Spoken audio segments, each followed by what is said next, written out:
Si tu t'arrêtes dans un refuge gardé, pour le coup, et que tu as marché toute la journée en montagne, que tu as eu froid, que tu es fatigué, etc., tu arrives dans ce refuge qui est hyper chaleureux, tu as l'impression que ça te réchauffe le cœur, et tu vas manger une simple soupe, ça va te donner l'impression d'un plat 3 étoiles. Et puis tes préoccupations, elles redescendent à des choses qui sont essentielles. Et je trouve que ça fait du bien aussi, on revient à des choses simples. Salut Mathieu. Salut, comment ça va? Bah ça va bien, je te remercie de revenir sur Limitless. En réalité, on avait déjà enregistré cet épisode, mais malheureusement, il a été perdu par le studio, donc on le réenregistre. Je te remercie de me dédier encore du temps. Je précise d'ailleurs que c'est pas un podcast sponsorisé, même si tu es Head of Product chez WeThings, qui est une boîte un peu spécialisée dans les wearables, c'est-à-dire tous les objets connectés qui te permettent de monitorer ta santé. Je trouve que c'est un domaine de recherche et de discussion qui est absolument passionnant parce qu'il y a des avancées en termes de hardware et puis maintenant avec l'IA de software qui sont assez incroyables et qui ont des promesses folles, tu vois, de prévention. Bah justement, on va voir à quoi ça peut vraiment servir. Puis il y a quand même des choses, tu vois, je me dis, comment est-ce que par exemple un truc que tu fous sous ton matelas peut capter ton rythme cardiaque? Comment en te mettant sur une balance, tu peux objectiver ma santé nerveuse ou la santé de mes vaisseaux sanguins. Enfin, c'est des choses lunaires, quoi. Donc, j'ai envie de comprendre un peu mieux comment ça fonctionne d'un point de vue technique, qu'est-ce qui t'enthousiasme et ce sur quoi tu travailles, et puis comment est-ce que tu utilises toute cette data? Parce que c'est bien, tu vois, de mesurer, mais est-ce que ça débouche vraiment sur des choses qui sont activables pour les gens et qui permettent vraiment d'optimiser leur santé, de prévenir les maladies et puis de vivre plus longtemps? Donc, voilà le programme. Mais avant de démarrer, peut-être que tu peux me raconter ta routine matinale. Est-ce qu'il y a quelque chose que tu aimes bien faire le matin et qui te permet de maximiser ton énergie, ton potentiel pour la journée? Bah, déjà, merci qu'on puisse enregistrer ce podcast. J'ai l'impression déjà dans ta présentation que tu comprends et tu connais beaucoup mieux ce qu'on fait. Mais pour nos auditeurs, on va reprendre le temps, enfin prendre le temps de raconter tout ça. Alors le matin, écoute, moi en ce moment là, je suis sur une dynamique où je me fais une orange pressée. Donc j'ai mon petit rituel d'avoir des oranges fraîches dans le frigo. Comme ça, elles sont bien fraîches. Et écoute, le fait de sacraliser quelques minutes à, tu vois, prendre le temps de se poser en cuisine. J'ai la chance d'avoir une petite vue sur Paris. Et voilà, ça te pose des idées et ensuite ça décolle. Voilà. De par ton travail, est-ce que tu as une vie qui est vachement intense avec un gros volume hebdomadaire, beaucoup de pression, beaucoup de stress ou pas trop? Oui, elle est très remplie. Après, libre à moi aussi de gérer mon stress et d'étaler en fait un équilibre entre la charge de travail que je m'impose et la soupape, tu vois, perso avec ma femme, mes amis, les sorties, notamment en montagne. On est tous les deux, je pense, assez férus de montagne pour équilibrer tout ça.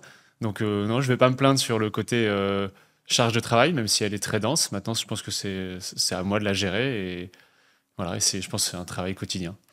Avant de rentrer vraiment dans la technologie, puisque tu parles de la montagne et de la nature, tu m'as dit, bon, là tu vas repartir, mais tu étais parti une semaine comme ça, faire du ski de rando en itinérance dans la montagne. Potentiellement, il faisait froid, tu mangeais des plats lyophilisés. Enfin, c'est de l'effort, tu vois, c'est fatigant, c'est difficile.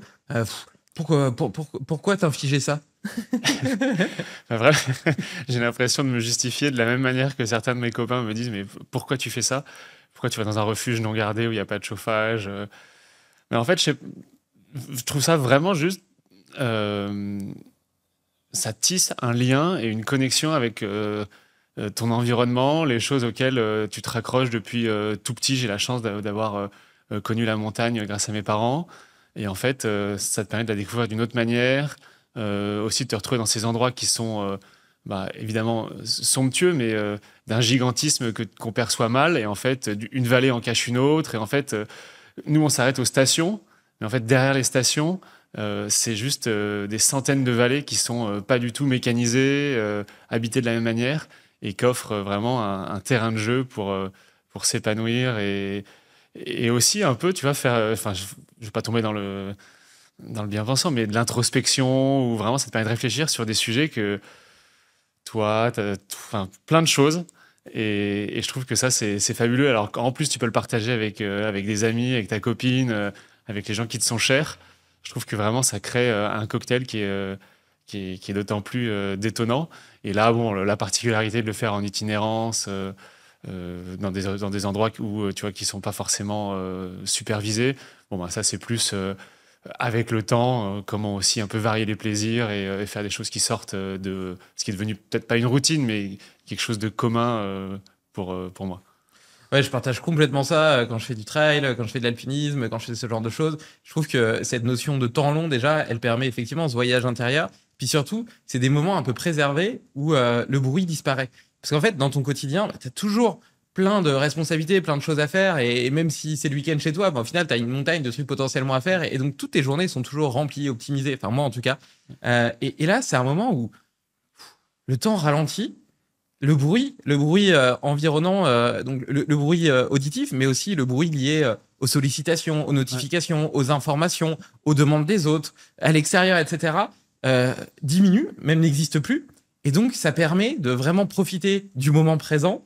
Tu parlais de la qualité des relations avec les autres. Je pense que le fait aussi d'être un peu dans cet inconfort, d'être dans ces rythmes naturels, dans cette beauté aussi qui nous entoure, ça crée une espèce de puissance, je trouve, dans le lien qui est assez dingue. Moi, j'ai parfois vécu ces moments-là avec des gens que je connaissais absolument pas, tu vois, des guides de haute montagne ou ce genre de choses. Et malgré le fait que je les connaisse pas, ça a créé des relations profondes avec eux. Donc, il y a vraiment une relation à l'humain qui est différente. Et même, je trouve, une perception du confort qui est optimisée par ça. Dans le sens où, là, c'était des refuges non gardés, mais si tu t'arrêtes dans un refuge gardé, pour le coup, et que tu as marché toute la journée en montagne, que tu as eu froid, que tu es fatigué, etc., tu arrives dans ce refuge qui est hyper chaleureux, tu as l'impression que ça te réchauffe le cœur, et tu vas manger une simple soupe, ça va te donner l'impression d'un plat 3 étoiles, parce que tu as faim, parce que tu es content de le partager. Et en fait, ça redéfinit vraiment par biais de contraste, à mon avis, la notion de luxe, tu vois. Ouais, à 100% d'accord. Ouais. Et puis tes préoccupations, elles redescendent à des choses qui sont essentielles. C'est-à-dire que le matin, le seul truc qui est important, en fait, c'est est-ce que tu as de l'eau? Est-ce que la météo est clémente et te permet, en fait, de faire ce que tu as envie de faire? Et juste avec des choses aussi simples que ça rythme ta journée. Et je trouve qu'effectivement, de la même manière que tu dis que ton confort et ces autres facteurs-là deviennent tout d'un coup beaucoup plus relatifs par rapport à ton quotidien, ces éléments-là aussi, tes préoccupations, le sont tout autant. Et je trouve que ça fait du bien aussi pour toi, pour ton corps, pour ta tête, de se dire que on revient à des choses simples. On est quand même des êtres hautement complexes, mais simples quand même dans le fond. Ouais, c'est vrai. Et c'est vrai que moi, tu vois, je m'en suis rendu compte à plusieurs reprises. Ça m'aide vraiment à distinguer ce qui est important de ce qui est secondaire, tu vois. Et ce à quoi j'ai envie de dédier mon énergie, les personnes qui me sont chères, etc. Et tu vas me dire, oui, mais enfin, tu sais normalement qui t'est cher, etc. Oui, oui, oui, ok. Mais il y a une vraie différence, je trouve, entre ressentir au plus profond de tes tripes et puis te dire, bah oui, lui, c'est mon ami, tu vois. Et là, je te parle sur les relations, mais même sur mon travail. Enfin, je trouve que justement, il y a tellement de bruit de manière générale dans nos journées que parfois c'est difficile de distinguer ce sur quoi tu veux vraiment mettre ton focus. Et ça me fait une sorte de reset, tu vois, tant sur le plan émotionnel que sur le plan même rationnel de, voilà, quelle est la chose sur laquelle je dois concentrer mon énergie, quoi. Ouais, non, c'est. Ça t'aide d'ailleurs dans ton boulot? Je le conseille à tout le monde. Ça t'aide d'ailleurs dans ton boulot? Ça te donne parfois des idées? Ça t'aide à résoudre des problèmes? De la même manière que ce que tu as mentionné, c'est-à-dire que ça remet les priorités dans un ordre qui est sain et qui est vertueux, en fait. C'est-à-dire que tu te rends compte assez vite que telle personne n'a pas besoin de toi, et inversement, il ne faut pas que tu t'éternises avec, et à l'opposé, en fait, ça c'est un sujet sur lequel il faut que tu passes plus de temps pour X ou Y raison. Et en fait, de toute façon, le principe de dormir sur une idée, cette expression, elle est très juste. En fait, la nuit porte conseil. Oui, tu as besoin de toute façon d'ingérer, de digérer les choses. Et je pense que ce type de moment où toi tu reviens à des choses simples va faire émaner en fait une réflexion plus profonde et quasiment limite viscérale du concept et va faire émerger le ou les points en fait qui sont tangibles et qui ont été exacerbés en fait. Et alors paradoxalement, quand tu es en train de faire ton ski alpinisme en itinérance, il y a zéro technologie, tandis que toi, t'en développes, t'en as partout chez toi. Et donc tu parlais de dormir justement sur tes idées, tu dors aussi potentiellement sur un capteur qui est capable d'analyser tes cycles de sommeil, je crois ta respiration, ton rythme cardiovasculaire, enfin tes cardiaques. Déjà, je trouve ça dingue, donc j'aimerais que tu m'expliques comment ça fonctionne. Et aussi, est-ce que c'est fiable? Parce que tu vois, moi j'ai une Garmin par exemple, elle est censée calculer mon sommeil. Je vois que c'est parfois ça semble cohérent, parfois moins. J'ai un ami, Rudy Koya, qui a utilisé Whoop, qui trouve que les données de sommeil étaient vraiment pas très précises. Donc, dans quelle mesure est-ce qu'on peut faire confiance à ces technologies pour pour vraiment objectiver nos cycles de sommeil, la qualité de notre sommeil, etc. Ouais, c'est une question importante et légitime côté consommateur.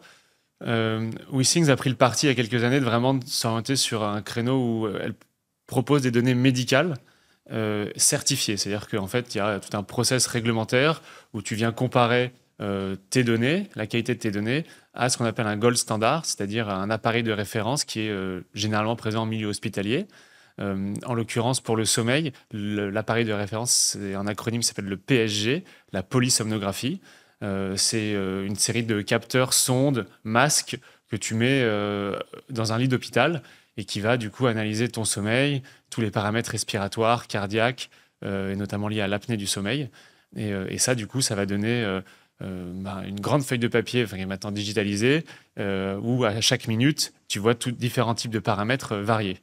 Donc nous, en fait, ce qu'on a fait, c'est qu'on a conduit une étude clinique dans un hôpital parisien, où on a du coup installé en dessous du lit, parce que c'est un dispositif qui se met en dessous du matelas, notre appareil qui s'appelle le Sleep Analyzer. On a recruté des patients volontaires qui étaient représentatifs de la population générale, c'est-à-dire de différents sexes, de différents âges, de différentes catégories socio-professionnelles, avec différentes pathologies. Et donc ça fait plusieurs centaines de personnes. Et on les a équipés en même temps, la même nuit, pendant plusieurs nuits, de l'appareil de référence. Et après, tu viens, dans une première phase, cette étude, ce qu'on appelle une étude de validation, donc en fait, d'entraînement, excuse-moi, ça c'est la première phase. Donc elle vient entraîner ton algorithme. Et ensuite, tu as un deuxième bloc de données qui est séparé, bien distinct, qui, elle, est la phase de validation sur laquelle tu viens comparer tes données et vérifier que ce que tu as entraîné, en fait, se retrouve dans le deuxième bloc, tu vois, séparé. Et ça, c'est un rapport que tu vas soumettre à, du coup, un organisme réglementaire qui est indépendant au niveau européen. Il y a le même aux États-Unis, ça s'appelle la FDA, qui a récemment fait l'actualité parce que Elon Musk en a licencié une grande partie. Bon, après, ceci étant, pour la parenthèse, il y a quand même plein de substances qui ont été validées par la FDA aux États-Unis, qui sont interdites depuis des décennies en Europe et qui sont considérées comme cancérigènes. Mais bon, bref. Oui, comme tout régulateur, il y a des failles. Après, là, dans notre cas présent, on parle quand même de choses où la vie des gens, le pronostic vital n'est pas engagé. Donc, en fait, les produits sont catégorisés par classe de risque. Et donc, nous, sur une classe qu'on appelle 2, qui n'est pas une classe de risque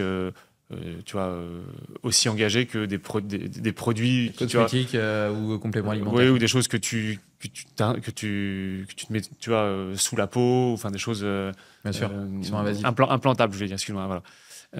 Et donc, j'en reviens à cette étude. Du coup, on a soumis et on a prouvé de manière scientifique que la qualité de nos données était équivalente au standard hospitalier qu'on a et qui est utilisé à travers le monde. Donc ça, c'est spécifiquement pour quelques paramètres, pas tous. C'est pour la fréquence cardiaque, la fréquence respiratoire et la détection d'apnée du sommeil. Voilà.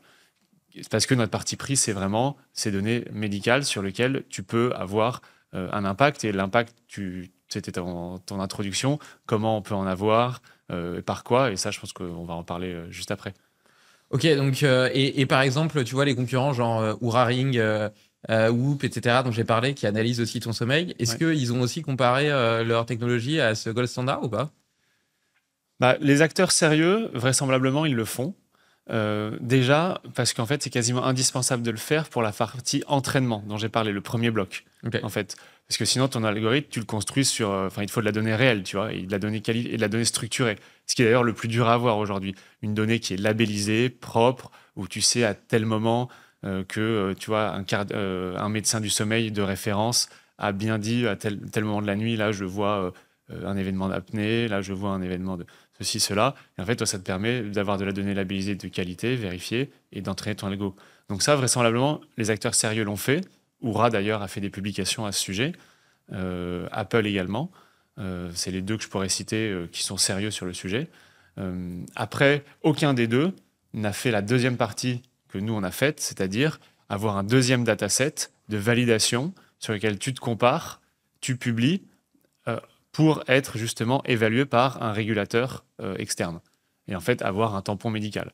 Ce qui est sûr, c'est que Oura récemment a débauché un ponte de chez Apple pour devenir leur directeur médical.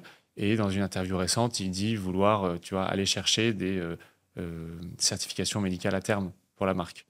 Donc, ils vont s'y frotter. Ok. Ça paraît dingue quand même d'imaginer qu'un capteur que tu fous sous ton matelas est capable de capter ton rythme respiratoire et ton rythme cardiaque. Comment ça peut marcher? Ouais, alors, pour être très honnête, moi, c'est le produit que je trouve le plus magique dans notre écosystème. On a 6 verticales.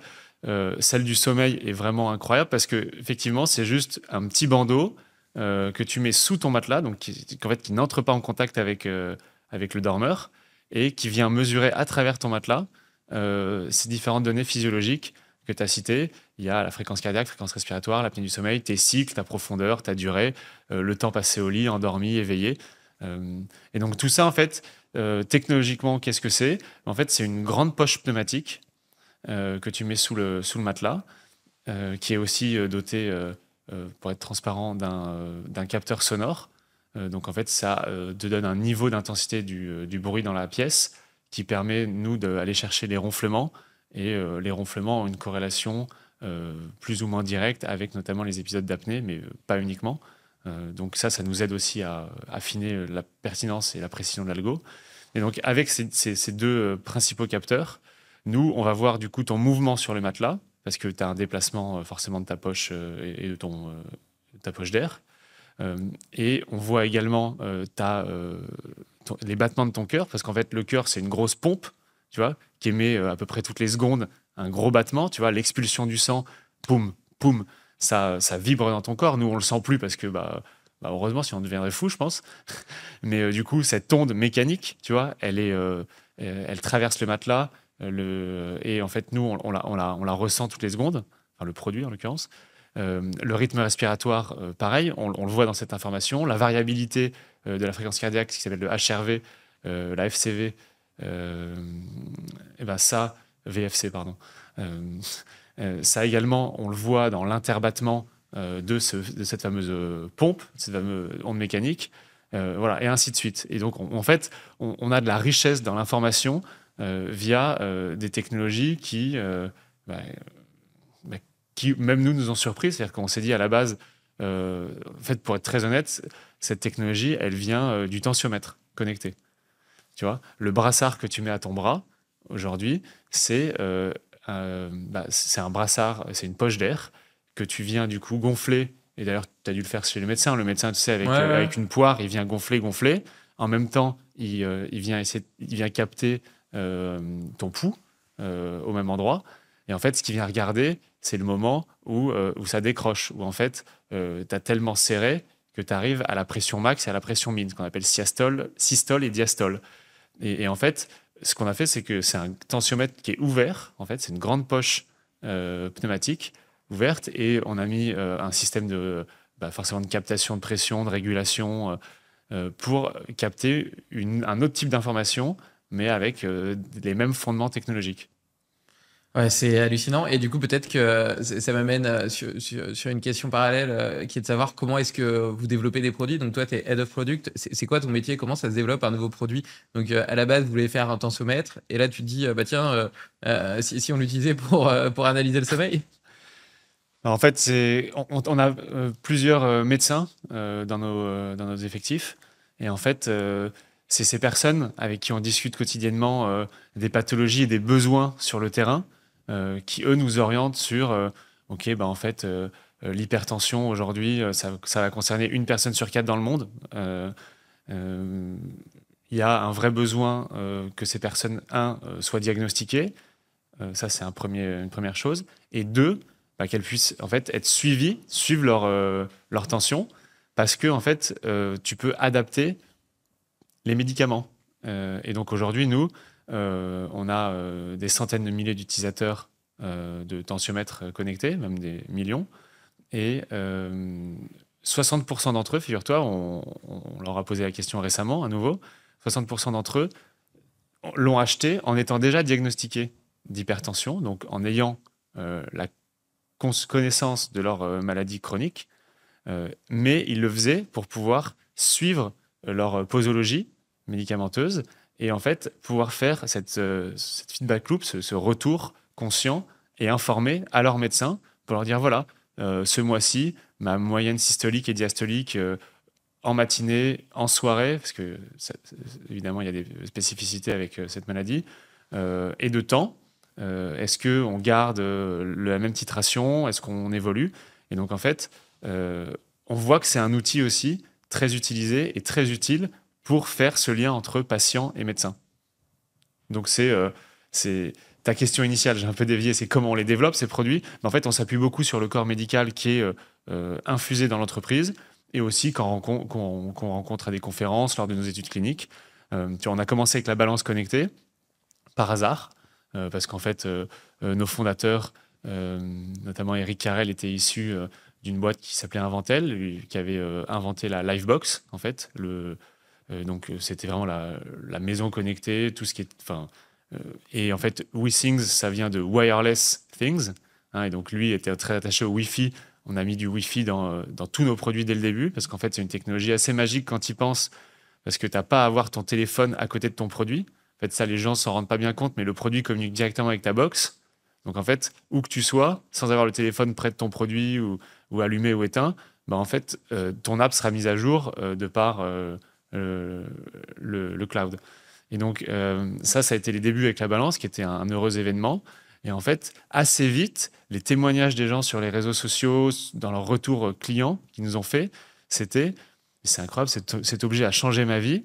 J'ai réussi à perdre 5, 10, 20 kilos avec le simple fait de pouvoir suivre son poids et de voir une courbe descendante qui était hyper engageante et qui était un élément de motivation fort et qui arrivait à engager les gens.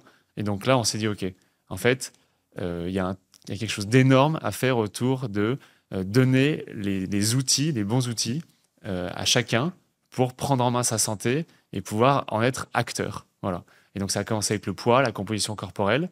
Et maintenant, tu vois, c'est le sommeil, l'hypertension, l'apnée du sommeil, l'urine. Je vais pas tous les nommer, mais en fait, il y a une richesse et une profondeur de mesures que tu peux faire à domicile et dont les médecins ont besoin, en fait. Eux, ils sont hyper friands de mesures en vie réelle, avec ce qu'on appelle des mesures longitudinales.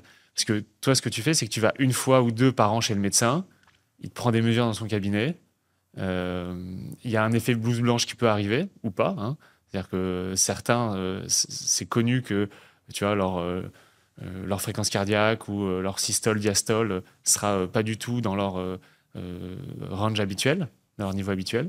Et du coup, ça va fausser ou tu vois, ne pas permettre le diagnostic ou la bonne prise de décision du médecin. Et plein de maladies sont asymptomatiques, tu vois, ne sont pas régulières et n'ont pas lieu en permanence. Tu vois, des arythmies cardiaques, notamment la fibrillation auriculaire, ça c'est silencieux et tu vois, il n'y a pas de symptômes évidents et c'est pas régulier. Donc en fait, tu peux aller chez le médecin, tu fais ton test, un électrocardiogramme, ou même on te met un holter qui est quelque chose de mobile pendant 24 heures. Il se passe rien. Le médecin dit bah monsieur, tout va bien. Et en fait, tu peux avoir un pépin. C'est pour ça que tous les jours augmenter, en fait, statistiquement, tes chances, tes probabilités de voir un événement, de suivre la data, de voir un événement, un outlier dans cette donnée, en fait, c'est une richesse incroyable. Puis là, tu parles de maladies qui sont asymptomatiques, mais même sans parler de ça, il y a toute la logique de prévention aussi, parce que tu parlais de patients hyper tendus, etc. Quelque part, c'est dommage d'avoir attendu qu'ils soient hyper tendus pour faire quelque chose. Mais on va en parler après. Je continue à dérouler un peu le fil sur ton boulot. Donc, vous infusez avec les médecins pour savoir ce sur quoi ça peut être intéressant de développer des produits. Donc ensuite, vous développez une sorte de fiche technique. Tiens, ça pourrait être sympa de faire un tensiomètre, par exemple, connecté. D'ailleurs, je fais juste une petite parenthèse parce que tu parlais de la balance qui a été le premier produit connecté et tu disais que les gens avaient réussi à perdre du poids simplement en observant la courbe. Et ça, c'est un truc qui est bien documenté d'un point de vue psychologique. Le fait d'observer un phénomène, quel qu'il soit, permet déjà d'améliorer le comportement. Donc, et je veux dire, c'est un petit hack que n'importe qui peut utiliser quand il veut changer une habitude, un comportement, que ce soit lié à ses comportements alimentaires, à ses routines, à la quantité de sport, etc. Le simple fait d'observer un comportement sans même chercher à le modifier consciemment, permet de l'améliorer. C'est important de le savoir. Bref, je ferme cette... Ouais, vas-y. Ouais, et pour donner de la data là-dessus, nous, on voit, c'est que c'est un chiffre qu'on a mis un peu en avant d'un point de vue marketing et communication. Dans nos utilisateurs, 70% des utilisateurs qui se pèsent plus de 3 fois par semaine perdent du poids le premier trimestre. Ouais. Tu vois, c'est un truc absolument dingue, l'élément motivationnel que représente en fait la visualisation d'un petit changement positif. Ouais, c'est ouf. Donc, tu as ta fiche technique du produit que tu as envie de développer. C'est quoi la prochaine étape? La prochaine étape, c'est se confronter au marché, c'est-à-dire voir si il y a un acteur qui est déjà positionné, comment il répond au marché. En l'occurrence, tensiomètre, il y en avait. Tensiomètre connecté, il n'y en avait pas. Le besoin fait, de suivre ça de manière automatisée et partageable facilement, il y avait un trou dans la raquette également. Donc en fait, derrière, c'est comment tu fais une solution. Et là, j'ai parlé de 3 piliers qu'on retrouve dans tous nos produits aujourd'hui et qui ont l'identité de la fabrication WeSings. C'est le design. On fait un beau produit avant tout parce qu'en fait, c'est le même biais que ce que tu as évoqué juste avant. Un beau produit, ben, tu vas tendance à vouloir l'utiliser plus. Il va mieux s'insérer dans ton quotidien, dans tes routines. Tu vois, une belle montre, tu la portes plus souvent qu'une montre moche, tu vois. Même si maintenant, les montres plastiques, un peu type Garmin, comme ce que tu as, je dis pas qu'elle est moche, même si elle n'est pas très belle, c'est devenu aussi, tu vois, un facteur qui te positionne comme quelqu'un de sportif ou qui fait attention. Donc ça, c'est rentré aussi dans la société et dans la perception. Donc maintenant, on voit effectivement plein de personnes porter cette montre pour afficher le fait qu'ils font attention à leur santé. Oui, ou juste parce qu'ils n'ont pas envie d'avoir deux montres. Il y a les deux, hein. Je ne fais pas de Sinon, généralité. t'es obligé d'en avoir une belle et puis t'as ta montre qui suit un peu tes métriques, etc. Ouais. quoi. Voilà, les quelques fois où j'utilise une montre GPS pour courir, je la mets que sur la session de la course. Mais après, c'est très personnel. Mais en fait, on en revient aux habitudes conso. En fait, il y a différentes habitudes. Il faut arriver à répondre à l'ensemble. Donc, le design. Mais changeant sur le design, d'ailleurs, tu vois, le thermostat connecté Netamo, toute la stratégie d'Apple, etc. Enfin, est basé là-dessus. Oui, bien sûr. Ça s'inscrit beaucoup mieux dans ton salon. Toi, voilà, t'aimes l'avoir avec toi, tu le gardes. Enfin, voilà. Donc, cette dynamique-là, ça, c'est au cœur de tout, en fait. C'est pas juste faire du beau pour faire du beau. Ça n'a pas de sens. On l'a vu, en fait, que ça avait un effet direct dans la rétention et l'utilisation de nos produits. Donc ça, voilà. Premier pilier. Deuxième pilier, c'est, on revient au consommateur, la facilité d'utilisation. En fait, si tu as un nouveau geste à apprendre dans l'utilisation de ton produit, ça va pas fonctionner. Une balance mécanique et une balance connectée WeSings, aujourd'hui, c'est pareil. Tu montes dessus, point barre, pieds nus. L'analyseur d'urine, tu le clips dans tes toilettes, t'as rien d'autre à faire. Le matelas, l'analyseur de sommeil, tu le mets sous ton matelas, il faut dormir sur ton matelas, c'est tout. Tu vois, c'est ce type de réflexion qui, techniquement, derrière, et dans ce fameux cahier des charges dont tu parles, va avoir énormément de répercussions, mais client en premier et facilité d'utilisation. Tu vois, pas de courbe d'apprentissage trop rude. Même sur l'app, hein, d'ailleurs, j'ai pu tester là, la balance connectée Balance Plus là, et donc il y a plein de métriques potentiellement que tu peux suivre, mais c'est vrai que la courbe d'apprentissage elle est facile parce qu'au début on te guide un petit peu, on t'en montre que 2-3, et puis il y a des données qui deviennent accessibles qu'après un certain nombre d'utilisations, ce qui fait que t'es pas submergé de données au début sans savoir comment les utiliser. Au début, on va juste parler du poids peut-être et de la compo corporelle. Puis après quelques jours, de la mesure de l'âge vasculaire. Ouais, de l'âge vasculaire, etc. Bon, de toute façon, on en parlera après. Mais c'est intéressant quand même de voir comment cette expérience client, parce que c'est vrai, tu vois, il y a on a tous eu l'expérience, je sais pas, de logiciels, etc., qui ont l'air géniaux, mais c'est des usines à gaz. Et donc, et ça te décourage. Par exemple, Notion. Je sais que tout le monde utilise Notion et adore Notion. Moi, j'utilise Workflowy, qui est qui fait la même chose que Notion, mais avec peut-être que 2 fonctionnalités. En fait, tu peux juste, c'est juste des key points, et puis tu peux rentrer infiniment sur les key points. Et moi, c'est le fait qu'il y ait peu de fonctionnalités qui fait que je préfère l'utiliser. Et Notion, j'ai jamais réussi parce que je pouvais faire trop de choses et ça me perdait, tu vois. Ouais. Et donc, et parfois, il y a des gens qui conçoivent des produits qui sont vraiment géniaux, mais ils sont tellement géniaux, tellement riches, on peut faire tellement de choses qu'en fait, on sait pas quoi faire avec, on l'utilise pas. Mais là-dessus, je te rejoins à 100%. Et c'est aussi le parti pris qu'on a essayé d'avoir sur nos mondes connectés. On essaie de faire quelque chose de très simple où tu as un petit écran qui te donne uniquement l'heure et graphiquement l'information importante, tu vois, au bon moment, versus, tu vois, une Apple Watch qui a plein de mérites parce que c'est un outil extrêmement puissant et Apple travaille quand même très bien. Mais en fait, tu as une profondeur, c'est un mini iPhone à ton poignet en fait. En fait, ils te lâchent pas, quoi. C'est-à-dire qu'avant, ils étaient dans ta poche, maintenant, ils sont dans ton poignet et dans ta poche. Bref. Donc, la simplicité d'utilisation, ça, c'est le pilier numéro 2. Et le pilier numéro 3, c'est l'aspect médical des données et non invasif. C'est-à-dire que le côté non invasif, c'est important. Il ne faut pas qu'il y ait tu vois, une appréhension à la mesure. Il ne faut pas que ça traverse la peau. Il faut que ce soit hyper simple. Donc, ça rejoint le point numéro 2. Et il faut que ce soit médical. C'est en fait aujourd'hui notre élément différenciant. On a des données qui sont validées par des autorités réglementaires, qui ont des preuves médicales, des preuves cliniques associées. Et donc, en fait, c'est ce qui va vraiment nous positionner sur déjà une crédibilité forte et en plus des types de besoins clients, besoins patients aussi très spécifiques. Ok, donc là, tu as ton cahier des charges, tu as tes piliers. Ouais. Et ensuite, comment on arrive au produit ?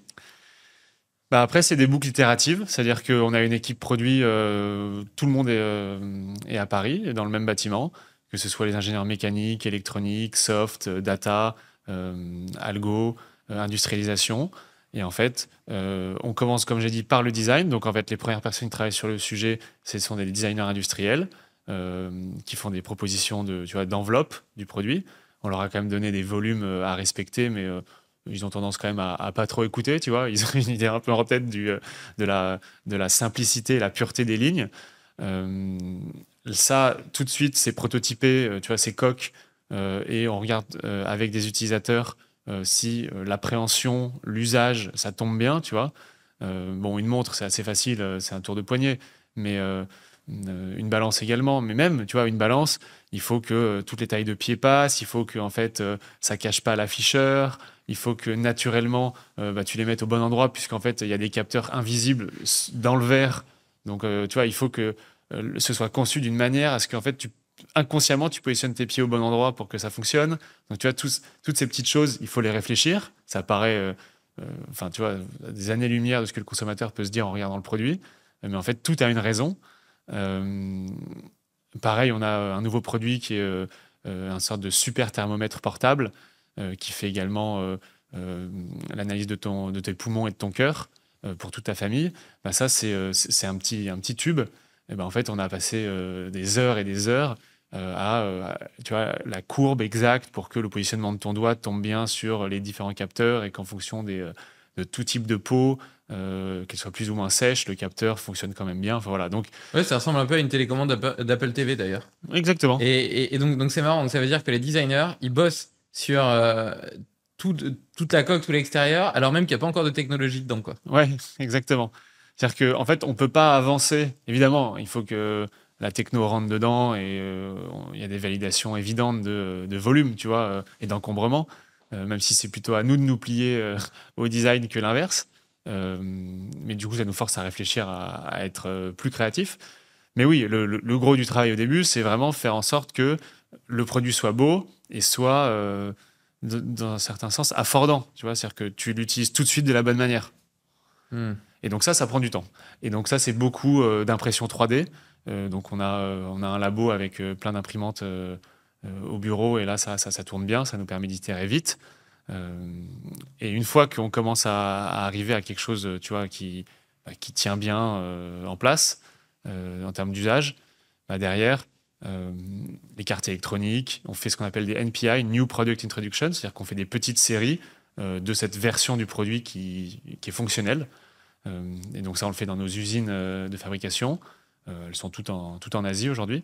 Je pourrais d'ailleurs expliquer pourquoi, si ça intéresse. Et donc là, on fait des allers-retours. On fait une première version, on itère, on se rend compte qu'on n'a pas la bonne qualité de mesure parce qu'en fait, voilà, je te passe les détails, mais on fait de l'ingénierie vraiment pure et dure. Et là, c'est une partie du métier que moi j'ai faite il y a une dizaine d'années chez WeSings. Je suis rentré comme ingénieur mécanique dans l'entreprise. Passionnant, vraiment. tu as le sentiment que en fait, ta contribution, elle est quotidienne.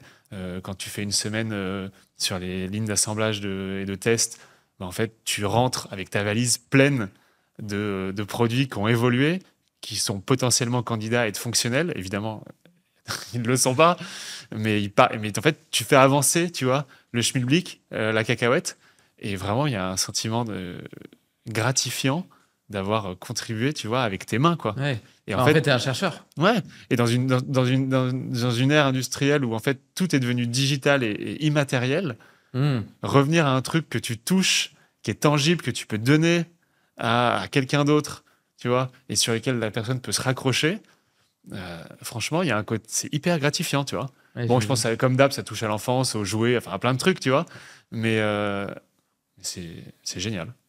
Ouais, j'imagine. Donc, ensuite, une fois que tu as un truc qui est fonctionnel, donc on va dire que sur la partie hardware, c'est cool. Ça veut dire que tu as un produit qui est capable de faire des bonnes mesures. Bon, c'est déjà Ouais. pas mal. Donc là, on reprend notre truc sous le matelas, là. Ouais. Il est capable de checker le rythme cardiaque, la respiration. Il écoute, donc il est capable de détecter les ronflements. Il calcule le temps entre les battements, ce qui permet de calculer la variabilité de la fréquence cardiaque, qui est intéressante parce qu'en fait, elle traduit l'activité du système nerveux autonome, donc sympathique vs parasympathique, et donc elle permet notamment, entre guillemets, de prévenir le surentraînement et d'objectiver un peu le niveau de forme d'un individu. On y reviendra après. Donc, tu as toutes ces données. Pour l'instant, elles ne parlent pas, ces données. Comment est-ce que, de cette mesure, tu arrives à traduire ça en t'as dormi en sommeil profond tant de temps, en paradoxal tant de temps, etc. Bah, c'est là où commencent, alors, dans un premier lieu, les campagnes internes de test. Donc, en fait, les employés WeSings sont très sollicités à tester les produits dans des phases très amont. Donc, en fait, on a toute une série d'outils internes, d'applications, de plateformes, de remontée de données, un pipeline vraiment interne qui permet justement d'avoir de la donnée brute de nos capteurs et en même temps d'avoir des retours des employés sur l'utilisation, donc qualitatif, tu vois, de ce qui s'est passé. Et ça permet, tu vois, un premier étalonnage de nos algos et en fait d'aller dans la bonne direction pour construire, tu vois, la classe de ton algorithme, la manière dont tu vas allumer les capteurs, la fréquence, enfin, tout ce type de paramètres, tu vois, qu'il faut dégrossir au début pour ensuite, tu vois, aller en études cliniques, en milieu hospitalier, faire ce que j'ai expliqué, les deux blocs d'entraînement et de validation. On peut même d'ailleurs, la partie entraînement, on peut la refaire plusieurs fois si on n'arrive pas aux performances souhaitées au début. Enfin, on le fait pas plusieurs fois, mais on l'enrichit, tu vois. On fait un premier dataset. Si ça suffit pas et qu'en fait la population n'est pas assez représentative, bah, on va en faire une deuxième fois, une troisième fois, etc. Et donc ça, c'est toute une orchestration par des équipes cliniques et réglementaires qui nous obtiennent du coup des autorisations tu vois, de capter de la donnée sur des patients. Donc il y a des consentements, un peu de paperasse et des partenariats forcément rémunérés. Hein. On paye les hôpitaux pour qu'ils nous donnent du temps médecin et enfin, surtout du temps patient parce que nous, on a nos propres équipes qui viennent tu vois, accompagner et faire toute la mise en place. Donc en fait, j'ai un peu exagéré en disant qu'on prend du temps aux médecins. Non, les médecins, justement, on veut leur faire gagner du temps. Donc, mais on prend du temps aux patients et on essaye tu vois, d'orchestrer tout ça. Donc c'est des métiers qui aujourd'hui sont devenus une nouvelle compétence de l'entreprise. Et donc, donc la phase d'après, c'est construire ces datasets. Tu vois, datasets qui ensuite, nous, ces datasets, on vient les labelliser. Donc, il y a des choses qu'on peut labelliser nous-mêmes. Tu vois, le nombre de pas, ça, c'est une donnée. Une fois que tu as compris comment tu voyais un pas sur une donnée d'accéléromètre, d'actigraphie d'accéléromètre, bah, ça, tu peux le labelliser toi-même. Par contre, quand tu veux un événement d'apnée du sommeil, bah, en fait, là, tu dois du coup rémunérer des spécialistes qui, eux, labellisent les données pour toi. Donc ça prend du temps, ça a un coût, mais c'est ce qui est aujourd'hui aussi l'un des trésors de l'entreprise, c'est ces bases de données labellisées médicales qui nous permettent d'entraîner les algorithmes aujourd'hui, mais demain, tu vois, de construire des scores prédictifs. Tu parlais du risque d'hypertension en début de podcast. C'est bien de le suivre, mais c'est mieux de le prévenir, tu vois. Bah, en fait, aujourd'hui, nous, ce sur quoi l'entreprise travaille, je peux en parler ouvertement parce que c'est des scores prédictifs pour des risques de maladies cardio-métaboliques, en fait. Donc, on va faire un score d'hypertension, un score de diabète, un score d'apnée du sommeil, où en fait, avec la combinaison de mesures que toi, tu soupçonnes pas être importantes pour détecter ça, tu vois, là, je dis n'importe quoi, mais on va réussir à faire une corrélation entre ton nombre de pas, ta profondeur de sommeil et ton HRV, en fait, ta récupération, on va dire. Le HRV, c'est la VRC, c'est la variabilité de la fréquence cardiaque, c'est plein de termes qui veulent dire la même chose. Merci.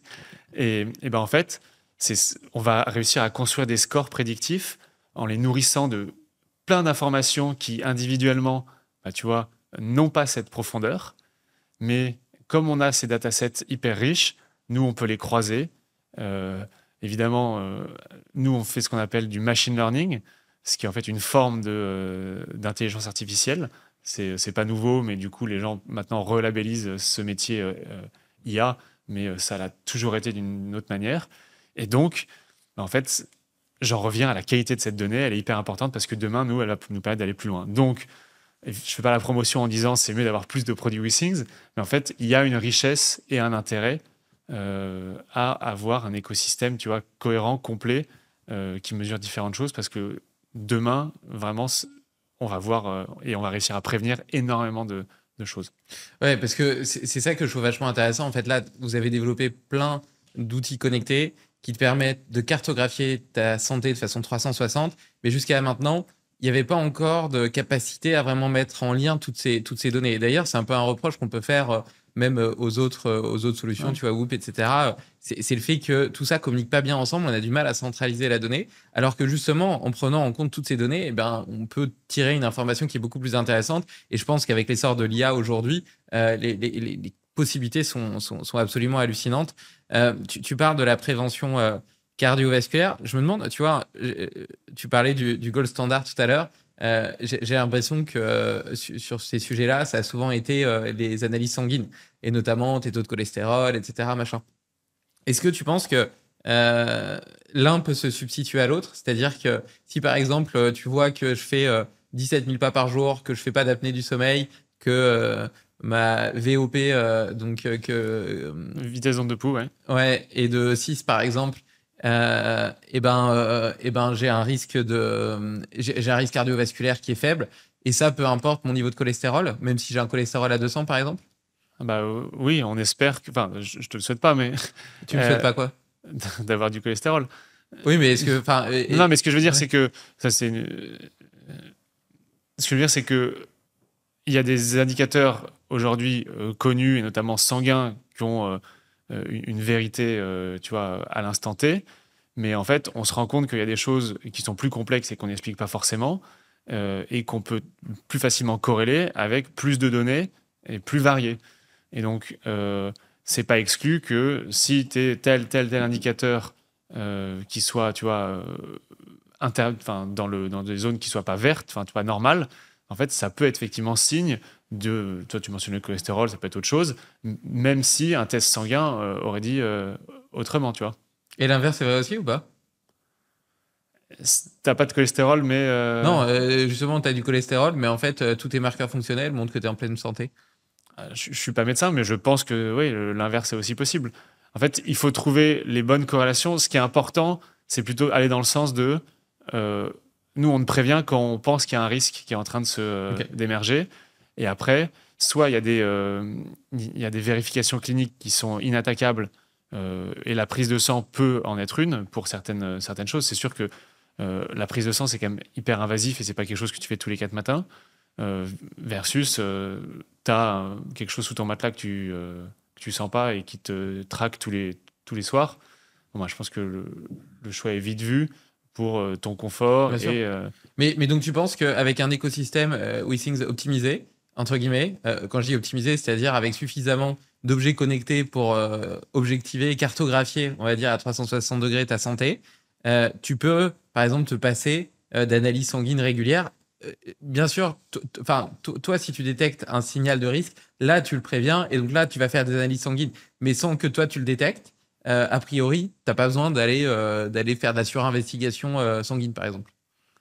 C'est tout le principe, effectivement, sur lequel aujourd'hui on mise et on investit, c'est d'avoir cette capacité de prévenir au bon moment et en fait, d'être l'aiguilleur, tu vois, l'aiguilleur du ciel. Donc là, on pense que c'est le bon moment que tu pars là et que tu fasses telle analyse à pousser, où là, justement, il n'y a pas d'indicateur qui montre que tu as un risque. Évidemment, si tu as tu vois, un symptôme, un ressenti qui va à l'encontre de ça, toujours s'écouter, ça prend le dessus. Mais sinon, au vu de ce qu'on voit, on continue, quoi. Vachement intéressant. Et excuse-moi hein, d'insister là-dessus, mais parce que je trouve que c'est vraiment un tournant, je trouve, dans l'approche de notre santé de façon générale. Quand tu dis le bon moment, est-ce que ce bon moment, pour qu'il soit objectivé par les capteurs, il est déjà un peu tard ou est-ce qu'il est suffisamment early? Tu vois, parce que souvent, les maladies métaboliques, que ce soit le diabète de type 2, que ce soit les maladies cardiovasculaires, etc., en fait, elles étaient silencieuses depuis peut-être 10 ans ou 15 ans, tu vois. Tu prends des taux, par exemple, d'hémoglobine glycosylée à 30 ans, potentiellement, ils peuvent être encore dans les normes labo, mais s'ils sont déjà un petit peu hauts, bah, il y a de grandes chances pour que 15 ans plus tard, tu sois diabétique, tu vois. Alors même qu'elle n'est pas encore cliniquement hors zone à 30 ans, tu vois. Donc, et donc, quelque part, si à 30 ans, bah, tu l'avais vu, peut-être que tu te serais dit, ouais, bah attends, là, je suis pas pathologiquement, j'ai pas de prédiabète, j'ai pas de diabète, mais si je continue sur cette plante-là, il y a de grandes chances pour que j'en développe un dans 15 ans. Donc, je vais changer mes habitudes maintenant. Donc, dans ce laps de temps de 15 ans, à quel moment est-ce que tu penses que tu es capable de dire, ben là, attention, petit warning, pour l'instant, il n'y a rien de grave, mais si tu continues comme ça, il y aura quelque chose de grave? Bah, il y a 2 points. Il y a tes zones de normalité et il y a le côté réversible des maladies, certaines maladies chroniques quand tu les prends tôt. Le premier point qui est tes zones de normalité. En fait, l'intérêt d'avoir des produits qui te suivent dans ton quotidien sur la durée de manière donc longitudinale, c'est qu'on arrive à construire tes propres zones de normalité. Parce qu'en fait, la littérature, elle dit la zone de normalité pour, je dis n'importe quoi, la masse musculaire, c'est de temps chez l'homme à tel âge. Mais en fait, toi, tu peux très bien fonctionner avec, tu vois, une masse musculaire qui est un peu plus éloignée, dans un sens comme dans l'autre, de cette zone de normalité. C'est pareil pour plein de choses, tu vois, pour ta variabilité de fréquence cardiaque, c'est hautement personnel en fait. Ça plus que le musculaire. Donc en fait, construire sur la durée ta tendance à toi, c'est-à-dire qu'on se rend compte que si toi tu vas bien, parce que tu nous l'as aussi dit, tu vois, le but c'est qu'il y ait une interaction, notamment avec, tu vois, un chatbot conversationnel qui te demande, ok, vous vous sentez comment aujourd'hui, machin, tu te dis, si nous on arrive en plus à avoir du ressenti sur la donnée, ben en fait, ça permet vraiment de l'étalonner de manière beaucoup plus claire. Donc on construit ta zone de normalité qui est très personnelle, et derrière, nous, le bon moment dont tu parles, on va pouvoir te l'amener au moment où on voit un décroché en fait dans cette zone-là, qu'on n'aurait pas forcément vu, enfin qu'on aurait même statistiquement raté, si tu fais tous les X années un test qui est en plus très ciblé. Même, tu l'aurais peut-être même pas vu. Parce que le test, il couvre pas tout.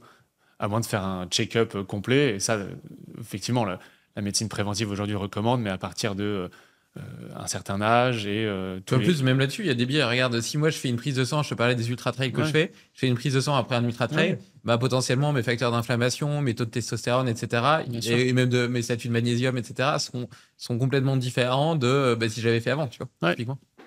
Absolument. Donc le premier point, c'est ça, c'est on construit ta propre zone de normalité et au décroché qu'on voit une rupture de tendance, bah, en fait, on t'avertit tout de suite et ça, c'est hyper puissant et c'est quand même très fiable. Et le deuxième point dont j'ai parlé, c'est le côté réversible de certaines maladies chroniques quand tu les prends assez tôt. Tu parlais du diabète.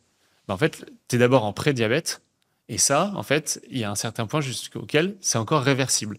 Et ça, aujourd'hui, notre balance, la body scan, que tu as appelé plus, ça m'a fait quand même plaisir. La body super plus. Cette balance, on pourra y revenir. Oui, on va en reparler, t'inquiète. Mais ce qui est intéressant, c'est qu'elle mesure ta santé nerveuse. Donc en fait, le terme médical, c'est les neuropathies périphériques. Et en fait, c'est ces dégradations des nerfs qui sont dans tes pieds, en fait, sont directement corrélés à ton risque de diabète. En fait, ça, on l'a vu, on l'a vérifié, c'est des études cliniques qui l'ont montré. On a d'ailleurs racheté une boîte, une entreprise française qui avait cette technologie depuis 15 ans. On a intégré cette techno et aujourd'hui, on est capable de dire si en fait cet indicateur de neuropathie périphérique il baisse, parce qu'en fait, le but c'est d'avoir un score élevé. Et en fait, si tu chutes en dessous de ce seuil fatidique des 50, c'est que quelque chose d'anormal est en train de se passer et donc que tu es à risque. Mais la bonne nouvelle, c'est que c'est réversible. Comment ? On en revient toujours aux petites bonnes habitudes, notamment l'activité, la nutrition. Et en fait, si tu en as conscience et que tu arrives à rentrer dans un cercle vertueux d'engagement, en fait, tu peux justement redresser la barre. Et ça, c'est hyper, excitant et positif de se dire que tu as encore un impact et qu'il n'y a pas de fatalité, quoi. Et si je prends par exemple ce facteur-là de la santé nerveuse, tu dis ça devient pathologique ou il y a un problème en dessous de 50, mais si par exemple je démarre à 80 et donc je suis souvent, ça varie, hein, parfois à 75, parfois à 80, parfois à 82, bon voilà. Ouais. Mais au bout d'un moment, si j'utilise régulièrement, tu vois quand même une tendance. Et donc en moyenne, disons que je suis à 78. Ouais. Et que la moyenne sur l'année suivante, elle est plus de 78, mais par exemple 70 ou 69. Est-ce que là, déjà, tu peux me dire, attends, c'est pas normal que ça se dégrade aussi rapidement par rapport au laps de temps et à l'historique de données qu'on a sur toi. Donc probablement que dans tes habitudes de vie, il y a déjà quelque chose, même sans que ce soit encore pathologique, qui pose problème. Ah, exactement. C'est plein d'indicateurs décroît ou croît, en fonction de la manière dont ils sont construits, avec le temps. Ça, c'est physiologique, c'est normal. Tu vois, là, tu parles de ton score de neuropathie périphérique. Ça, c'est normal qu'il décroît avec le temps. Par contre, s'il décroît plus vite que ce qui est normalement prévu, là, on vient de prévenir. Tu vois, ça fait partie du bon moment dont on parlait tout à l'heure. Et donc là, ça veut dire aussi que, parce que tu peux dire, je suis jeune, pour l'instant, il n'y a pas trop de problème. Ouais. Mais le fait de commencer jeune, c'est aussi ça qui te donne tout un historique de data, qui te permet d'avoir tes propres baselines et d'objectiver un décrochage, comme tu disais, quoi. Exactement. Voilà, on en revient au point numéro 1, qui est la construction de cette fameuse zone ta zone de normalité. Ok, hyper intéressant. On va revenir sur la balance. D'abord, je voulais juste finir sur le sommeil. Donc, on voit déjà comment est-ce que ça t'apporte des données qui vont, avec les autres, etc., te permettre d'objectiver un état global.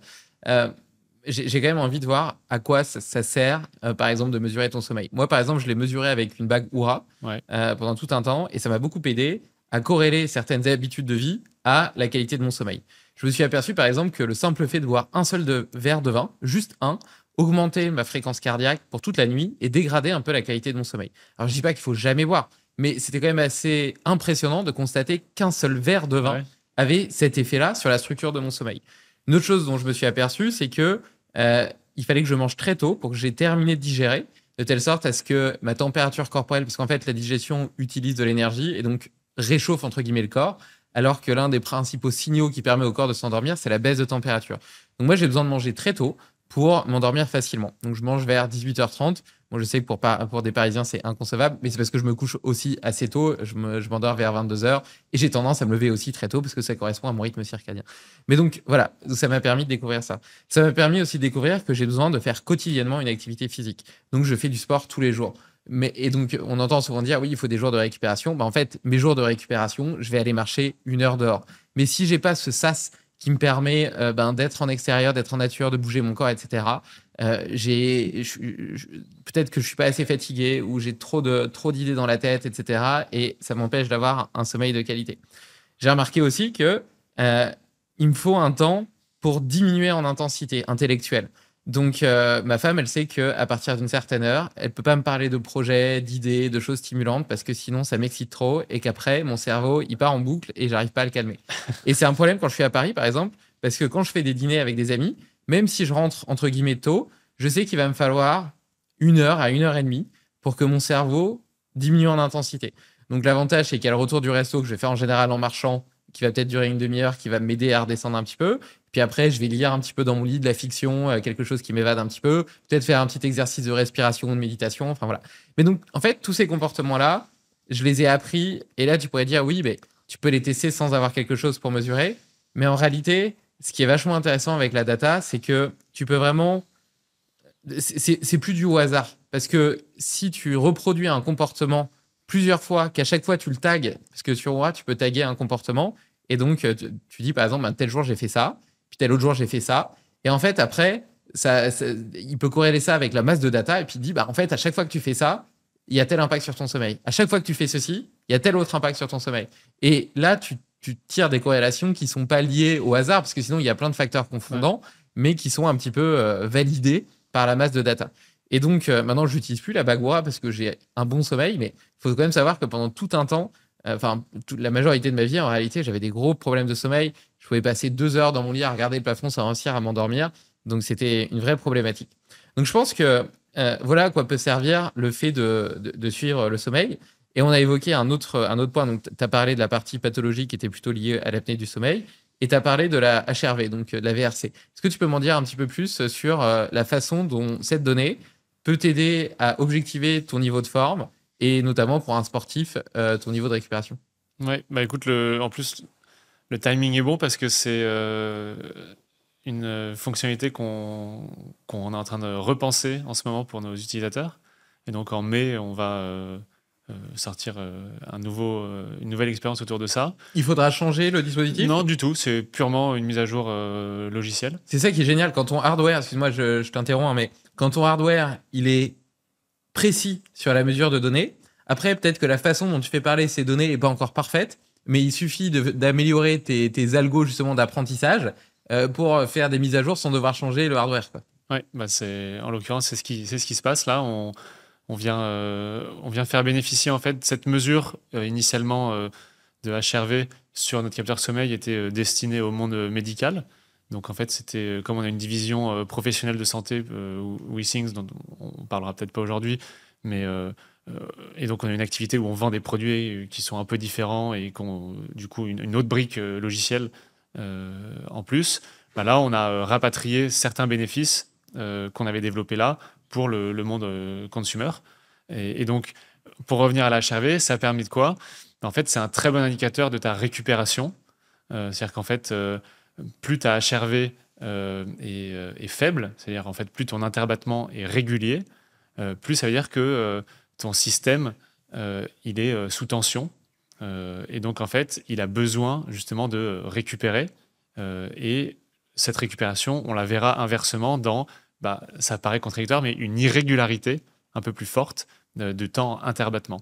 Et donc ça, on le voit précisément avec certains produits, le capteur WeSings, mais d'autres le font très bien. Pour reparler d'Oura que tu as mentionné, je trouve qu'il travaille très bien aussi.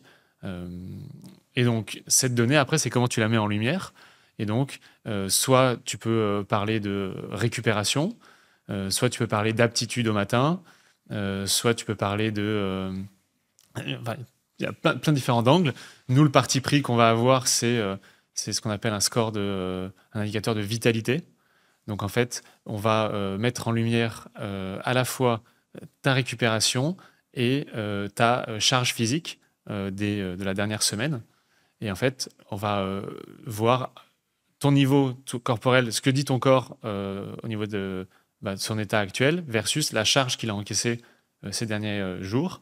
Et on va te dire, écoute, là, ça va, tu peux... Et du coup, on va automatiquement ajuster tes objectifs d'activité et de sommeil en fonction pour te dire, voilà ce qui est aujourd'hui conseillé pour toi. Donc un peu, en fait, ce que tu nous as dit dans ton cas présent, c'est-à-dire, toi, ta récupération, c'est plutôt une longue marche versus quand tu pousses, c'est une sortie longue.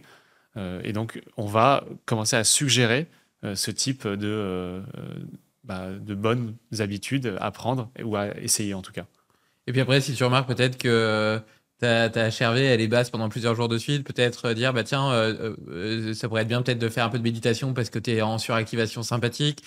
Tu peux aussi potentiellement prévenir des maladies. Parce que souvent, la HRV, elle va chuter de façon assez drastique la veille ou les 2 jours avant que tu tombes vraiment malade. Donc, ça te permet potentiellement d'anticiper. Exactement. Ça rejoint une de tes remarques de tout à l'heure. C'était, est-ce qu'on peut prévenir en amont ou est-ce que... c'est pas trop tard quand tu vois, on essaie d'informer d'une maladie. Oui, la HRV, la température basale sont le rythme respiratoire. C'est des indicateurs qu'on voit la nuit de manière hyper fiable et qui sont des indicateurs de signes d'une maladie que tu couves. Donc ça, on est capable de te dire, et d'ailleurs ça fait partie des choses qui arrivent là en mai, là, attention, lève le pied, ton niveau de récupération est faible, et en plus, il est à un niveau qui est même qui suggère que tu es en train de tomber malade. Bon, je vais m'acheter le sleep analyseur là pour voir un petit peu ça et puis vivre un peu l'expérience justement de l'écosystème complet WeThings, parce que je trouve que c'est intéressant justement cette corrélation entre les trucs. Et justement, en parlant de corrélation, tu vois, j'ai une Garmin là, j'utilise pas une montre WeThings. Est-ce que vous êtes capable de récupérer mes données de course, de sport, de pas, etc., de ma Garmin et les intégrer dans votre algo? Alors aujourd'hui, ce qu'on fait, c'est qu'on est intégré avec des sortes de tuyaux génériques qui s'appellent Apple Health et Google Health Connect. Donc globalement, si ton application Garmin t'a proposé d'importer et exporter ces données via cette plateforme, bah, nous, on fait la même chose, c'est-à-dire qu'on joue le jeu. Toutes nos données WeThings, on les pousse sur cette plateforme communautaire, et inversement, on récupère toutes celles que tu pourrais avoir d'autres sources de données, parce que notre positionnement aujourd'hui, c'est d'être ce hub de santé à domicile, mais aussi applicatif, hein, un peu ton e-carnet de santé. Et donc, on a bien conscience que tu n'auras pas que des produits WeThings, tu peux en avoir aussi d'autres sources de données. Par contre, on pense qu'on est les meilleurs aujourd'hui à les agréger, les mettre en lumière. Et demain, enfin, c'est tout le sujet de cette conversation aujourd'hui, c'est vraiment de se dire comment, avec cette richesse, on va t'amener via l'algorithmie, le logiciel, la combinaison de tout ça, de l'intelligence, de la prévision, de la prédiction, pour justement bien t'aiguiller. Et ça, c'est passionnant et c'est en fait nos enjeux actuels. Et comme tu dis, avec l'IA et ces modèles de langage de grande taille, on peut du coup maintenant vraiment se dire que les quantités de données qui étaient avant gargantuesques, bah, on peut les faire ingérer par des modèles qui en fait s'en sortent très bien. Tu as mentionné justement Apple Health. J'avoue que ça fait longtemps que je n'ai pas ouvert cette application, mais est-ce que c'est pas aussi une forme de concurrence justement en termes de hub? Est-ce que c'est pas aussi leur ambition justement de récupérer et d'agréger toutes ces données et de les faire parler? Peut-être, écoute, Apple, pour l'instant, dans la santé, ils ont beaucoup fait avancer les choses avec l'ECG, donc l'électrocardiogramme sur leur Apple Watch en 2018. Là, récemment, ils ont introduit l'apnée du sommeil sur la montre. Donc, ils ont des contributions qui sont majeures parce qu'en fait, ils ont un reach qui est tellement énorme avec le nombre de produits en circulation qu'en fait, ils arrivent à faire un dépistage quand même de masse. Donc ça, c'est génial. Sur le CG, nous, ils nous ont beaucoup aidés parce qu'en fait, on avait la même techno, on avait le produit qui était sorti déjà, mais en fait, on n'avait pas l'aura et la bande passante marketing et l'oreille des consommateurs. Ils ont vulgarisé, démocratisé ce qu'est un ECG et son importance. Et vraiment, nous, ça nous a énormément servi. Donc, évidemment, c'est des concurrents directs, mais les ordres de grandeur sont tellement différents que parler de concurrence, c'est se faire mousser, tu vois. Donc là, c'est pareil, l'apnée du sommeil, nous, ça fait depuis 2018 qu'on est certifié médical sur ça. Aujourd'hui, ils donnent un coup de projecteur sur ça. C'est génial. Et deux, eux s'arrêtent à juste dire va voir ton médecin. Là où nous, aujourd'hui, de par les activités de notre division médicale, on a un accompagnement, une prise en charge et des partenariats avec des cliniques, des hôpitaux. Mais en plus, dans notre application grand public, on a déjà des services d'accompagnement, d'éducation. Enfin, on fait déjà plus que Apple ne fait. Et ça, pour parler avec les équipes Apple Health, parce que du coup, on est quand même intimement liés de par... on a une relation privilégiée avec eux. Déjà, Apple distribue tous nos produits en Apple Store. Cette relation, on l'entretient et on leur présente chaque année notre roadmap, ce qu'on va faire, nos innovations. Ils nous guident, tu vois. Le thermomètre connecté de 2016, c'est Apple en 2015 qui nous a dit bon, bah, dans nos Apple Store, on a envie d'innover dans la catégorie santé, on n'a rien pour la petite enfance. Vous pourriez nous faire un thermomètre connecté? Tu vois, et l'année d'après, on l'avait fait pour eux. Et en fait, ça a été un succès. Donc, c'est aussi, il faut pas voir, tu vois, c'est pas enfin, tous les concurrents ne le sont pas, tu vois, frontalement. Et d'ailleurs, j'en parlais hier avec des amis, les entreprises américaines, elles sont trop fortes. C'est-à-dire que tu as l'impression qu'elles sont toutes concurrentes, mais en fait, elles sont toutes imbriquées les unes dans les autres. Elle te dit qu'elle utilise la solution de telle autre, et en fait, ils sont tous maqués, et du coup, ils grandissent tous ensemble. Alors que nous, tu vois, on est tous sur nos positions, et on n'arrive pas à grandir collectivement. Et ça, je trouve que d'un point de vue business, c'est hyper fort. Donc, pareil, j'ai pas la velléité de dire que on grandit avec Apple, mais ils nous aident en tout cas. Et sur ce point précis d'Apple Health, eux aujourd'hui, ils nous disent qu'ils n'ont pas la velléité, ou en tout cas, ils font le constat que, tu vois, ils n'ont pas la richesse et l'accompagnement qu'on a, et qu'eux, ils se positionnent uniquement comme des tuyaux et un afficheur. Voilà.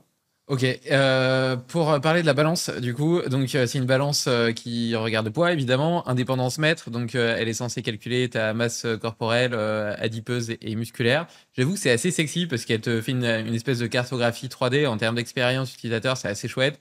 Bon, il y a quelques doutes sur la technologie, sur la précision de cette technologie qui a pu être remise en cause à plusieurs égards. Je pense pas que ce soit une figure très très précise, mais par contre, peut-être qu'avec une marge d'erreur, je sais pas, de 10%, tu as un truc qui te donne quand même une idée globale de ta composition corporelle, et ça, c'est plutôt vrai quand même.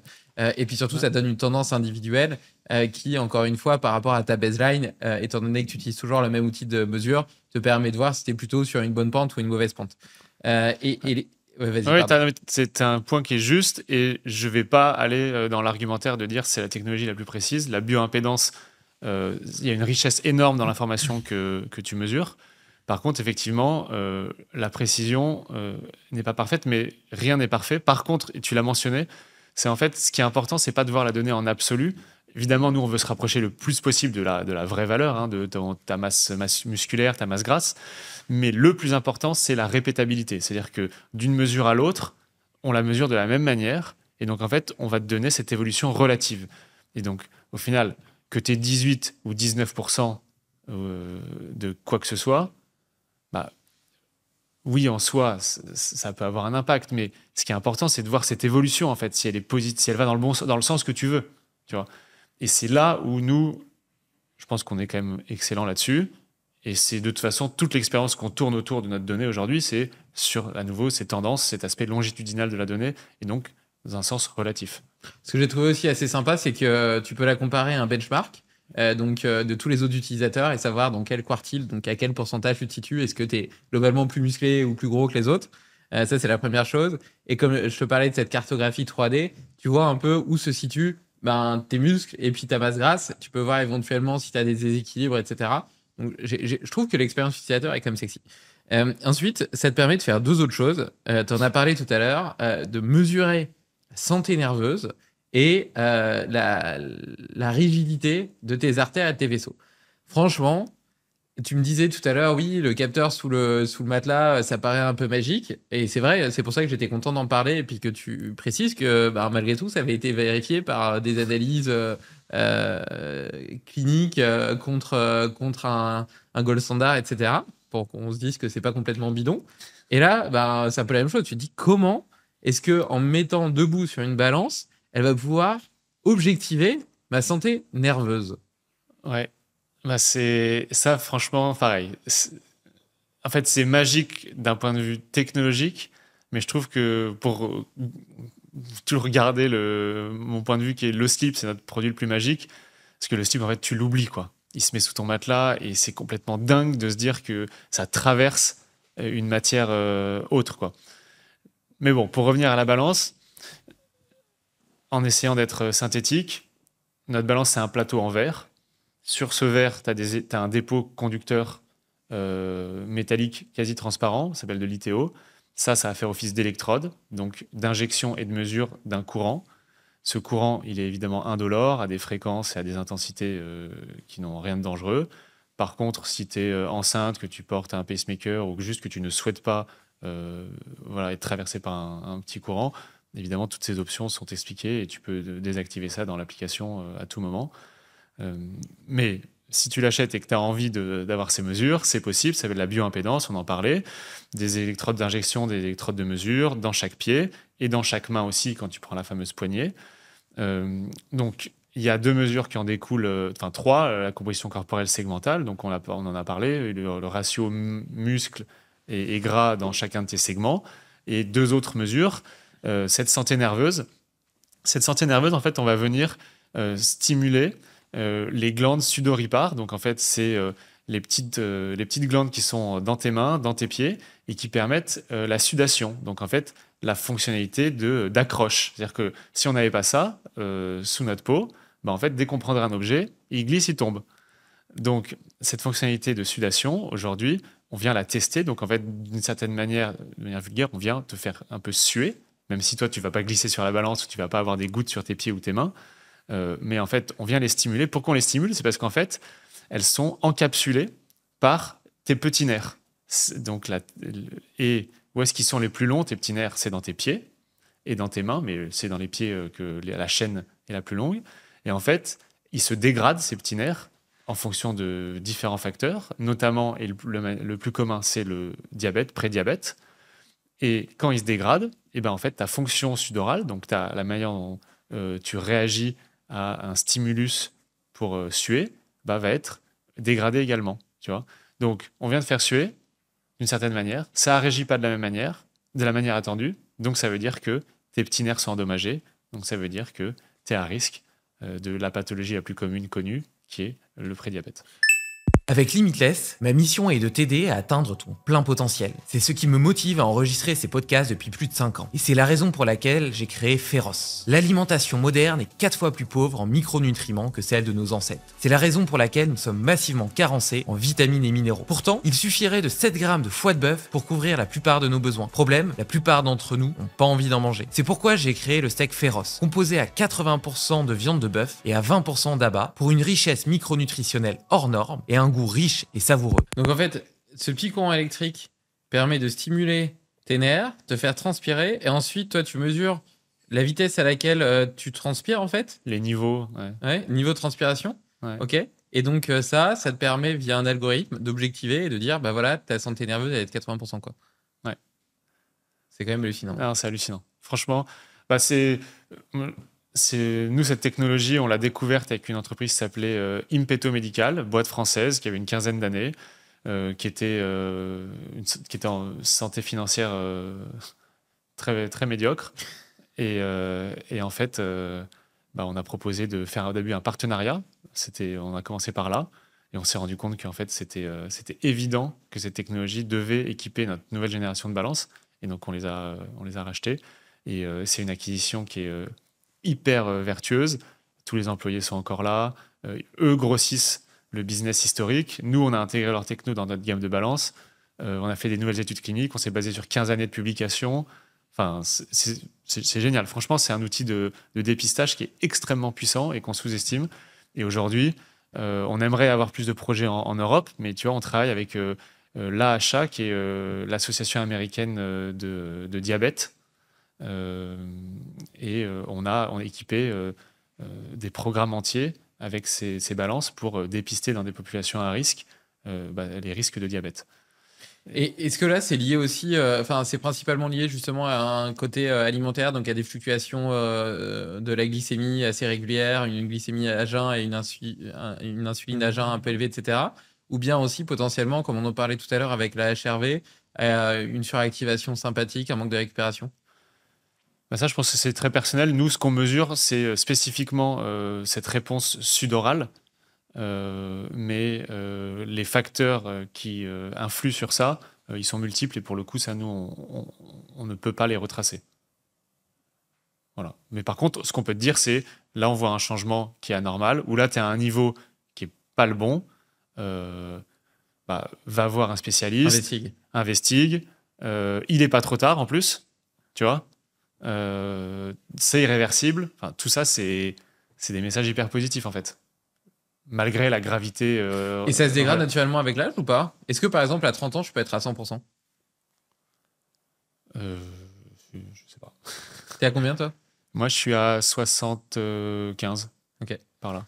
Et la VOP, du coup? Ouais, et donc il y a une autre mesure absolument dingue aussi qu'on arrive à faire, c'est la vitesse d'onde de pouls. Donc en fait, on vient mesurer la vitesse d'écoulement du sang, enfin en l'occurrence c'est l'onde de pouls, mais un proxy c'est le sang, de ton cœur à tes pieds. Donc en fait, à chaque battement, on en revient à le cœur qui a une pompe, il y a un battement, il y a une éjection du sang. Cette éjection, c'est un gros boom. Ça, c'est une onde mécanique à nouveau. Tu vois, on réutilise. Hein. Cette onde mécanique, elle se propage dans tes os, tu vois, tu les conduis et elles arrivent dans tes pieds. Et donc là, on voit un impact. Cet impact, on le voit toutes les secondes à peu près. Enfin, on le mesure de toute façon. On mesure une technologie qui s'appelle le BCG, la ballistocardiographie. Ça nous donne le top départ de l'onde, tu vois. Et après, on vient regarder l'arrivée du sang dans les pieds. Et en fait, on vient regarder les micro-variations du flux sanguin. Et donc, en fait, à chaque éjection, quelques secondes plus tard, on voit arriver, tu vois, un flux sanguin plus prononcé. Et donc ça nous donne l'arrivée. Comme tu as rentré ta taille dans l'application, nous, on a une estimation de la distance cœur-pied qui est proportionnelle à ta taille. Et donc, en fait, on a un temps, on a une distance, donc on calcule une vitesse. Voilà. Et donc, cette vitesse, c'est la vitesse d'onde de pouls. Et ça, c'est une excellente estimation de ta rigidité artérielle, que nous, on a traduit récemment en âge vasculaire. Donc, en fait, de la même manière, avant, on me donnait une vitesse donc, de 6, 7 mètres par seconde, donc, qui correspond à la vitesse de cette onde de pouls, dans l'artère aorte, hein, qui est l'artère principale qui part du cœur, qui va dans tes... Donc entre 6 et 7, en général, c'est plutôt normal? Ça dépend de ton âge, hein, évidemment. Tu vois, mes parents, ils sont autour de... Enfin, la génération au-dessus de la nôtre, si tu es autour de 8-10, c'est normal. Parce que plus tu vieillis, plus c'est rapide, parce que plus c'est rigide, plus le diamètre est petit, et donc en fait, plus tu as de pression artérielle. C'est ça. En fait, il y a deux facteurs principaux, il y en a d'autres, hein, mais il y a... en fait, le principe de base, c'est la souplesse. Plus ton artère est souple, plus elle est en bonne santé. Ça, je pense que ça se comprend. Mais plus c'est souple, moins ça va vite. Parce que du coup, le sang, Moins de tension. il y a moins de tension, il vient épouser la paroi et voilà.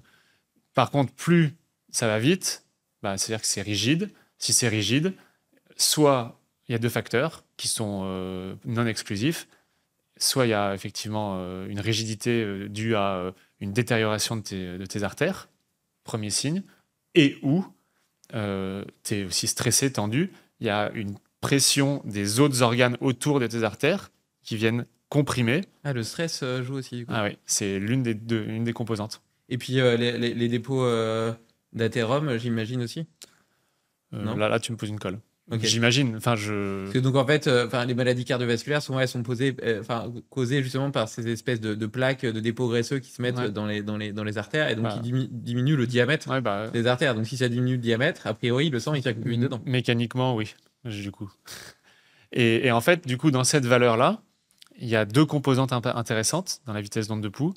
Ta valeur immédiate, ça, tu peux y voir un indicateur relatif de stress, même si la fonction, la mesure électrodermale est un meilleur indicateur de ton stress que. Mais tu vois quand même dans la vitesse d'onde de pouls immédiate que s'il y a un pic, globalement, c'est que tu es stressé ou ton corps est en fait sollicité. Donc, ça peut être indicateur aussi de maladie, de différentes choses. Et la valeur plus long terme, qui est en fait l'état général de ta rigidité artérielle. Et il s'avère qu'il y a différentes publications qui le montrent et qui l'expliquent. C'est le meilleur indicateur de ta santé cardiovasculaire à 5 ans. Et le meilleur indicateur prédictif. Donc avec 5 ans d'avance.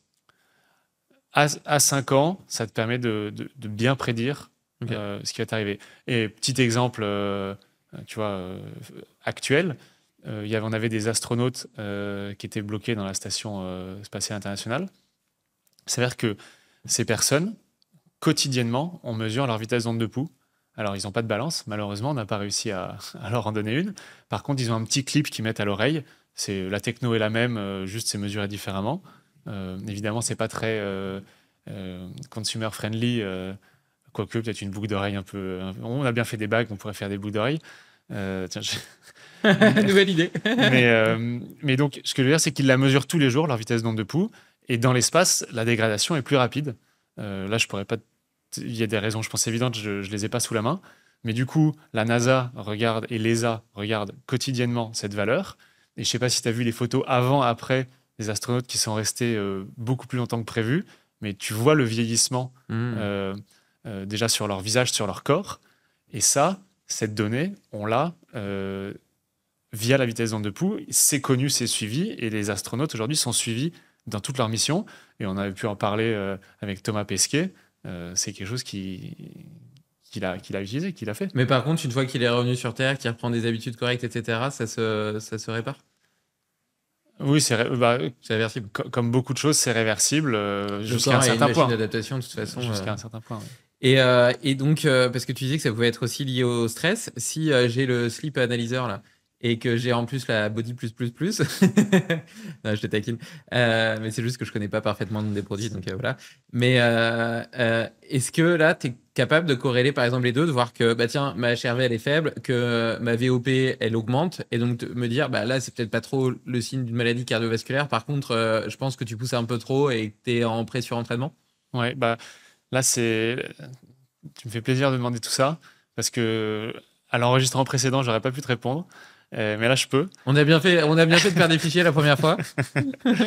C'est que là, on a dans notre application un volet qui est sous souscription, sous abonnement, qui s'appelle Withings Plus. Et en fait, on a développé tout un système de corrélation interdonnée qui arrive justement là dans cette fameuse date de mai, je t'en parlais. Et en fait, on vient mettre à disposition énormément d'outils très puissants basés sur les LLM notamment, sur l'IA. Et c'est ce genre de corrélation et d'informations qu'on va donner à partir de là dans quelques mois sur l'impact de telle mesure sur telle, une rupture de tendance significative. On te pousse le bon contenu dans notre bibliothèque de contenu, on te met en relation. On a ouvert des équipes médicales aux États-Unis et en Europe pour revoir tes données en moins de 24 heures. Là, on commence à avoir vraiment une offre hyper structurée et vraiment pertinente. Si tu es dans une dynamique de suivi, de compréhension, de test un peu, de hack de ta santé, bah là, vraiment, je pense qu'on commence à toucher du doigt une solution qui sort du lot sur le marché. Avant, tu vois, on avait un écosystème de devices extrêmement puissant, mais individuellement. Et c'était un peu la lacune. Et c'est vrai que tout le monde nous pointait du doigt là-dessus, à juste titre. Mais bon, une chose à la fois, on est une petite boîte, hein, on est 300 et on délivre des millions de produits par an, donc on était quand même principalement sur le hardware. Là, il y a un pivot qui est quand même assez clair, qui a été opéré sur, on va vraiment mettre tout ça en musique et faire valoir la puissance de l'écosystème dans la retranscription de manière simple, intelligible et déjà pré-mâchée. Et forcément, l'IA nous aide grandement là-dedans. Et voilà, donc ça arrive et je te souhaite de regarder tout ça. Donc, capture de la donnée de qualité avec nos produits. Et à partir de mai, tu verras dans Withings Plus, du coup, que je t'invite à essayer. Tu as une période gratuite et après, tu as une période forcément payante et qui va mettre en lumière tout ça. Et je pense que intéressant de voir des corrélations que tu soupçonnes peut-être pas. Ouais, bah écoute, ouais, ça m'intéresse vachement. Pour être honnête, Withings, je crois que j'étais tombé sur vos produits il y a peut-être quelques années. Et puis, franchement, tu vois, c'était l'époque, bon, bah, déjà, la balance connectée, ça m'intéressait pas plus que ça. Les montres, c'était clairement pas les meilleures du marché. Donc, j'avais une image d'une boîte chouette, tu vois, mais plutôt genre population générale, un peu gadget, tu vois. Et j'ai écouté le fondateur, je crois, qui est passé Eric. sur Génération Do It Yourself. J'ai adoré cet épisode. Franchement, cet épisode est exceptionnel. Je le mettrai dans les liens de cet épisode-ci parce que franchement, il était super. Très belle vision et tout. Mais bon, voilà, ça m'a intéressé comme ça. Et puis, je sais pas, par hasard, je suis retombé sur votre site et puis là, j'ai vu plein de nouveaux trucs en développement, notamment ce fameux thermomètre connecté. Sous Donc stéroïdes. non, le nouveau, là, celui qui permet en même temps de checker tes battements cardiaques, écouter tes poumons, de faire un électrocardiogramme, etc. Et en fait, ça, tu te dis, dans un monde où maintenant on fait des téléconsultations avec les médecins, c'est un peu comme si vous donniez les outils de mesure directement au patient, ce qui lui permet d'interagir avec son médecin. Et le médecin, lui, a quand même accès à des données utilisables, etc. Il peut écouter le cœur, les poumons. Enfin, j'ai trouvé ça vachement intéressant. On va en parler quand même rapidement après. Votre système qui permet de mesurer des métabolites dans l'urine. Ouais. Donc, en fait, ce que j'adore, en fait, à la fois, je trouve ça très innovant et en même temps, c'est des technologies qui sont pas invasives et qui donnent beaucoup d'informations. Contrairement, tu vois, les prises de sang, moi, je m'intéresse pas mal à la médecine fonctionnelle parce que je pense que justement, la prévention est beaucoup plus intéressante que la pathologie et puis que les mesures allopathiques qu'on prend une fois qu'on est déjà malade. Donc j'aime beaucoup l'approche de la médecine fonctionnelle, mais force est de constater que ça coûte une blinde et que c'est très invasif et chronophage. Tu vois, moi, si je fais des prises de sang, si j'en fais 2 par an, par exemple, parce que tu as quand même besoin d'avoir une certaine régularité, justement, parce que pour corriger un peu tous les biais liés au moment où tu le fais, etc., pour voir les évolutions, une prise de sang, c'est facile, c'est pas remboursé par la Sécu en plus, c'est facile 400 €, tu vois. Donc ça te fait déjà 800 € par an de prise de sang. Après, il faut les analyser. Tu t'es fait prendre 10 tubes, etc. Faut aller au truc. Enfin, tandis que là, la promesse d'avoir tout cet écosystème de santé connecté à domicile, je trouve que la promesse, elle est exceptionnelle. Et donc, j'ai commencé à regarder ça et je me suis dit, putain, c'est vraiment génial ce qu'ils sont en train de faire parce que je voyais maintenant la logique, la corrélation entre tous ces outils, tous ces produits. Et avec l'intelligence artificielle qui arrive, comme j'ai dit précédemment, je pense que là, enfin, vous êtes vraiment. En fait, si tu veux, je pense que vous avez passé du temps à développer un hardware qui est vraiment top, qui est vraiment super. Mais ce qui vous donne une dimension aujourd'hui incommensurablement plus importante, c'est cette capacité à faire parler toutes ces données ensemble. Et là, quand tu me parles de WeThings Plus, etc., ça me donne évidemment envie de tester. Et d'ailleurs, j'invite tous les auditeurs à s'inscrire à ma newsletter parce que je vais tester ça et j'aime bien tester des trucs. Et après, je fais des feedbacks objectifs. Comme je suis pas sponsorisé, en plus, c'est totalement sincère. Et donc, je partagerai mon ressenti, j'achèterai le slip. De toute façon, tiens, voilà, je te pose la question. À ton avis, c'est quoi les must-have, les 2-3 produits que je suis obligé d'avoir pour essayer d'avoir cette cartographie 360? C'est une bonne question. Écoute, tu sais qu'on travaille en ce moment sur justement une page écosystème avec les bundles les plus pertinents en fonction de tes usages pour justement orienter le consommateur sur les 2-3 produits qui sont les plus pertinents en fonction de ce que lui cherche. Donc, c'est une très bonne question. Et donc, dans ton cas, et je pense au vu des discussions qu'on a pu avoir on et off, je dirais la body scan, donc notre balance la plus avancée, et le sleep analyzer. Ça, pour moi, c'est les 2 indispensables. Et après, tu as l'air de voyager pas mal. Donc là, je conseillerais le BIMO, qui est ce fameux super thermomètre dont tu as parlé, qui permet de faire plein d'examens, à la fois pour soi, pour sa famille, à la maison ou en déplacement. Ouais, moi, j'aurais ces 3-là qui, je pense, forment vraiment, au vu de tes usages, de ton profil et de ton rythme de vie, je pense que c'est indispensable. Voilà.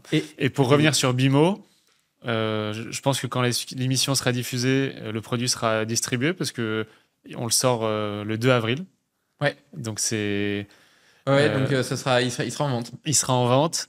Et pour la petite histoire, parce que tu as parlé de téléconsultation, le projet, il est né il y a 4 ans, en plein Covid. C'est Bruno Le Maire, qui était à l'époque ministre de l'économie, qui avait discuté avec notre fondateur, Eric, que tu avais écouté, et qui lui a dit, écoute, il nous faut un produit pour la téléconsultation à la maison. Et on n'a pas réussi à y répondre dans l'année. Ça a pris un peu plus de temps que prévu, notamment parce que c'est un produit qui a 4 mesures médicales, donc c'est notre dossier réglementaire le plus complexe qu'on a eu à faire, parce qu'il y avait 4 validations à faire sur ce produit. C'est énorme. Température, oxygène dans le sang, ECG et stéthoscope digital. Pour autant, ça y est, il est disponible et c'est un outil que tu as dans ta trousse de toilette, dans ta trousse de voyage. Voilà, pour toi, pour toute ta famille. Hyper utile quand tu as des enfants en bas âge. Tu peux regarder leur température, tu vois, juste en balayant leur front sans les toucher. Écouter, enregistrer les bruits de leurs poumons que tu peux partager à un médecin, parce qu'on a une interface où tu peux partager les enregistrements audio à un médecin en un clic. Donc bref, vraiment un outil hyper puissant sur lequel on espère capitaliser et créer des partenariats. On en revient à des partenariats avec des belles boîtes françaises qui pourraient nous... Bah ouais, genre des Doctolib ou des trucs comme ça. Et puis dans les déserts médicaux, j'imagine que c'est une solution de ouf, quoi. Voilà, tu l'as dit pour moi. Ok, trop cool. Et donc l'autre produit sur lequel vous bossez, donc là pour le coup il n'est pas encore sorti, c'est Uscan, c'est ça? Exactement. Là, tu vois, je me souviens du nom. Bah, peut-être qu'il est plus parlant. Peut-être qu'on a mieux réussi ce coup-là. Ouais, YouScan, écoute, figure-toi qu'on l'a lancé il y a quelques semaines en Europe. Il est lancé? Il est lancé. On peut l'acheter là? On a fermé les ventes parce que on en a pas assez. Et tu m'en as même pas envoyé un? Tu sais quoi, je t'en envoie en sortant de l'entretien. Un de test, qu'on précise.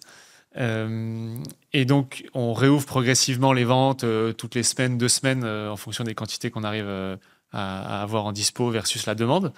Ce qui est sûr, c'est que d'ici à juin, il y aura plus de problème d'approvisionnement. Et aujourd'hui, les retours sont super bons. Ça fait quoi? Ça fait 2 semaines, 3 semaines que là, ça tourne chez nos utilisateurs. En vie réelle, ils ont payé. Ils nous font des retours, tu vois, parce que c'est toujours pas différent. Quelqu'un qui a payé, quelqu'un qui n'a pas payé. Parce que tu sais, on fait beaucoup de tests. On leur envoie gracieusement le produit. T'as pas le même avis critique quand c'est un cadeau que quand tu débourses toi-même. Donc là, on est confronté à la dernière tranche des retours, tu vois, les plus rudes. Et le produit fonctionne.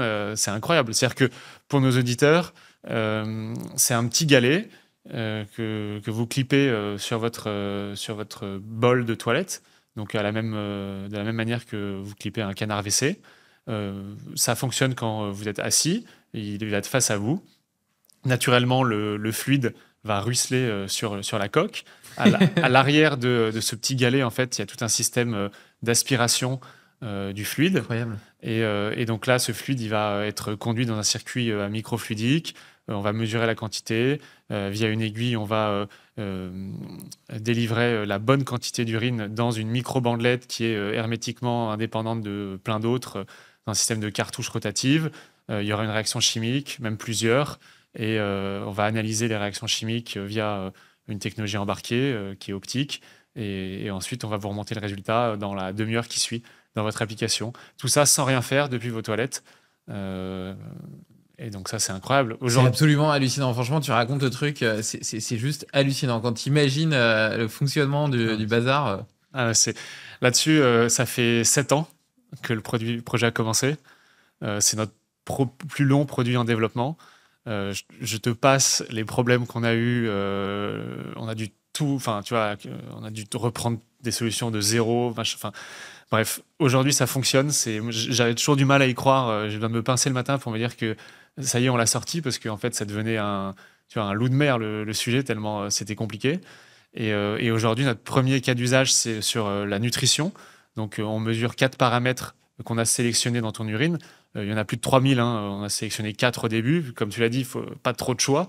Donc, en fait, tu peux mesurer 3000, mais pour l'instant, tu as fait des algos, etc., qui permettent de faire parler 4 données, quoi. Je précise, dans l'urine, il y a un peu plus de 3000 métabolites analysables. Okay. Nous, ce qu'on a décidé de mesurer, la technologie qu'on utilise peut tout mesurer. C'est un système de lecteur et cartouche. Donc, il y a un consommable dans ce produit. Cette cartouche, elle te permet de faire 44 tests. Donc, en fait, si tu en fais 2 par semaine, tu tiens 3 mois à peu près. Donc, c'est la promesse du produit. Tu le recharges et tu changes la cartouche tous les 3 mois. Et ça, nous, dans les réactions chimiques qu'on a voulu mettre dans cette cartouche, on en a choisi 4. Mais on aurait pu en choisir parmi les 3000 autres, tu vois. Mais c'est juste que en fait, ce choix est lié à la cible et à l'usage qu'on a voulu proposer en premier, qui est la nutrition. Et donc, on va te donner 4 indicateurs.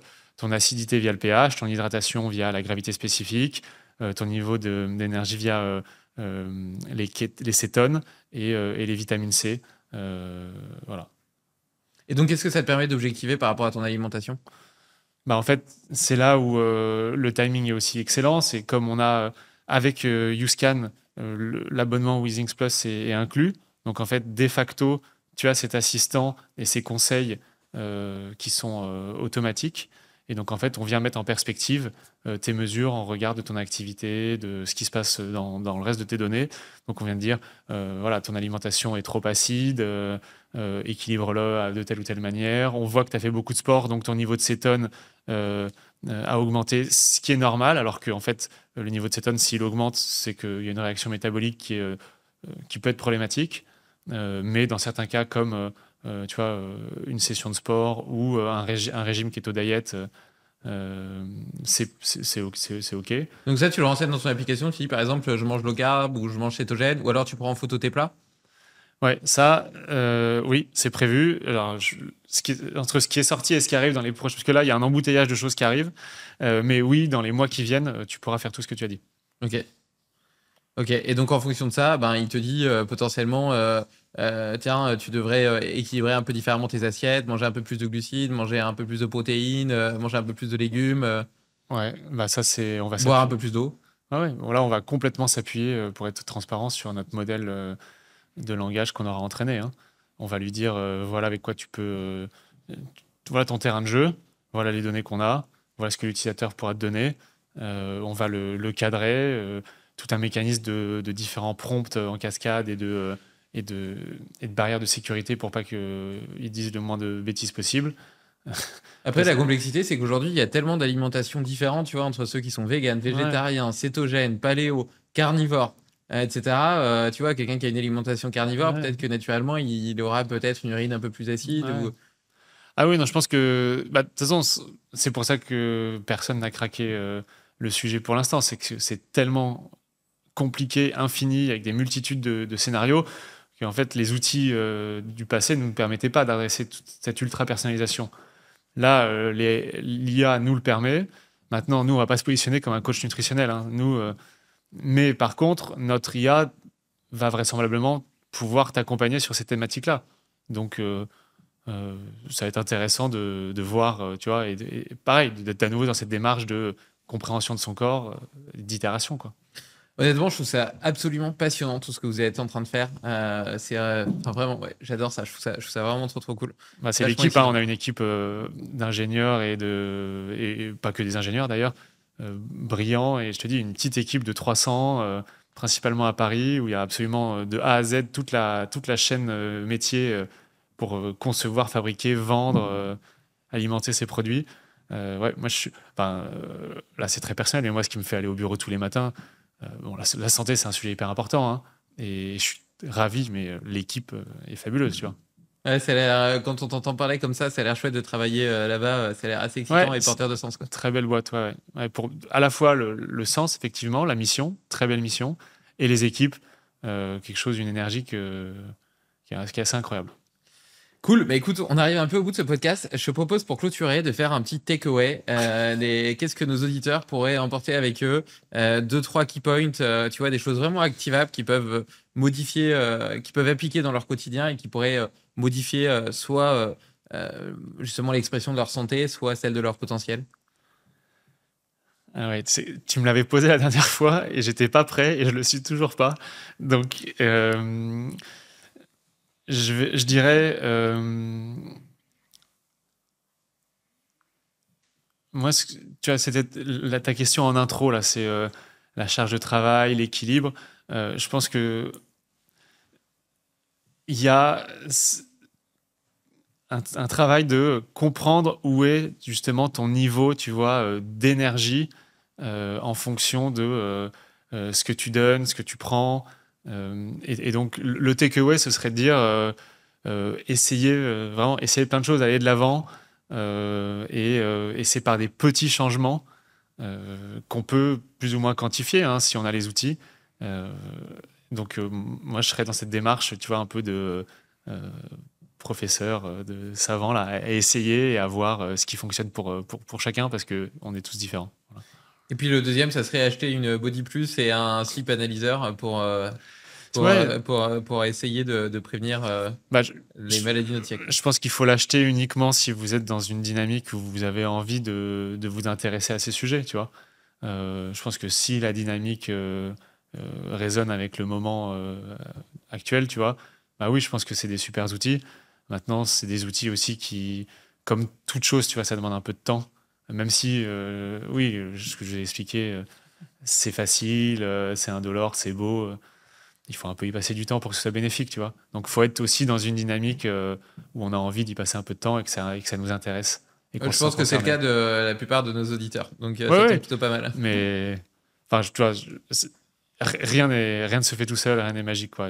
Peut-être c'est ça aussi le takeaway, c'est que on n'a rien sans rien, quoi. C'est vrai, c'est important de le rappeler. Et puis aller en montagne, troisième takeaway. Ah ouais. Ça, ouais.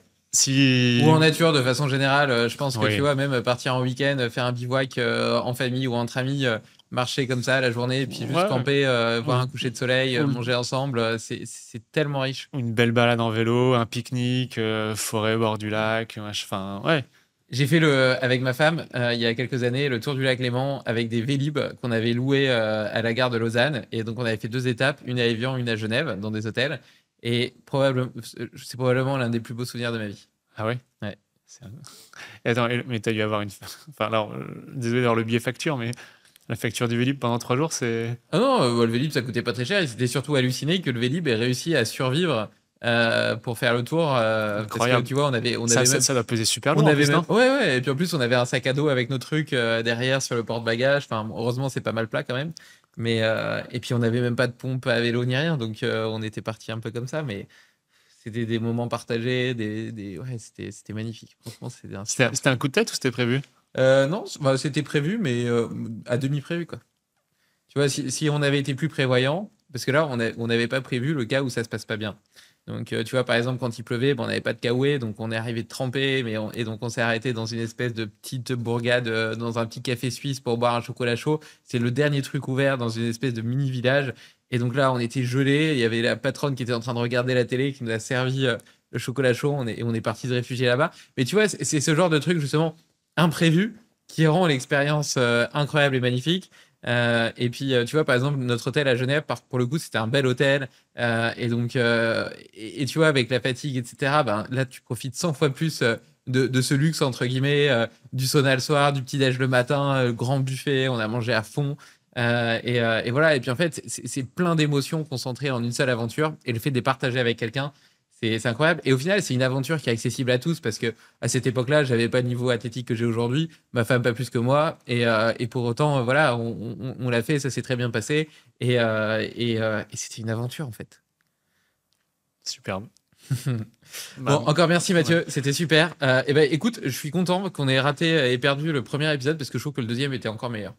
Je suis d'accord. Ouais, merci beaucoup et puis peut-être à bientôt. À bientôt, bye bye.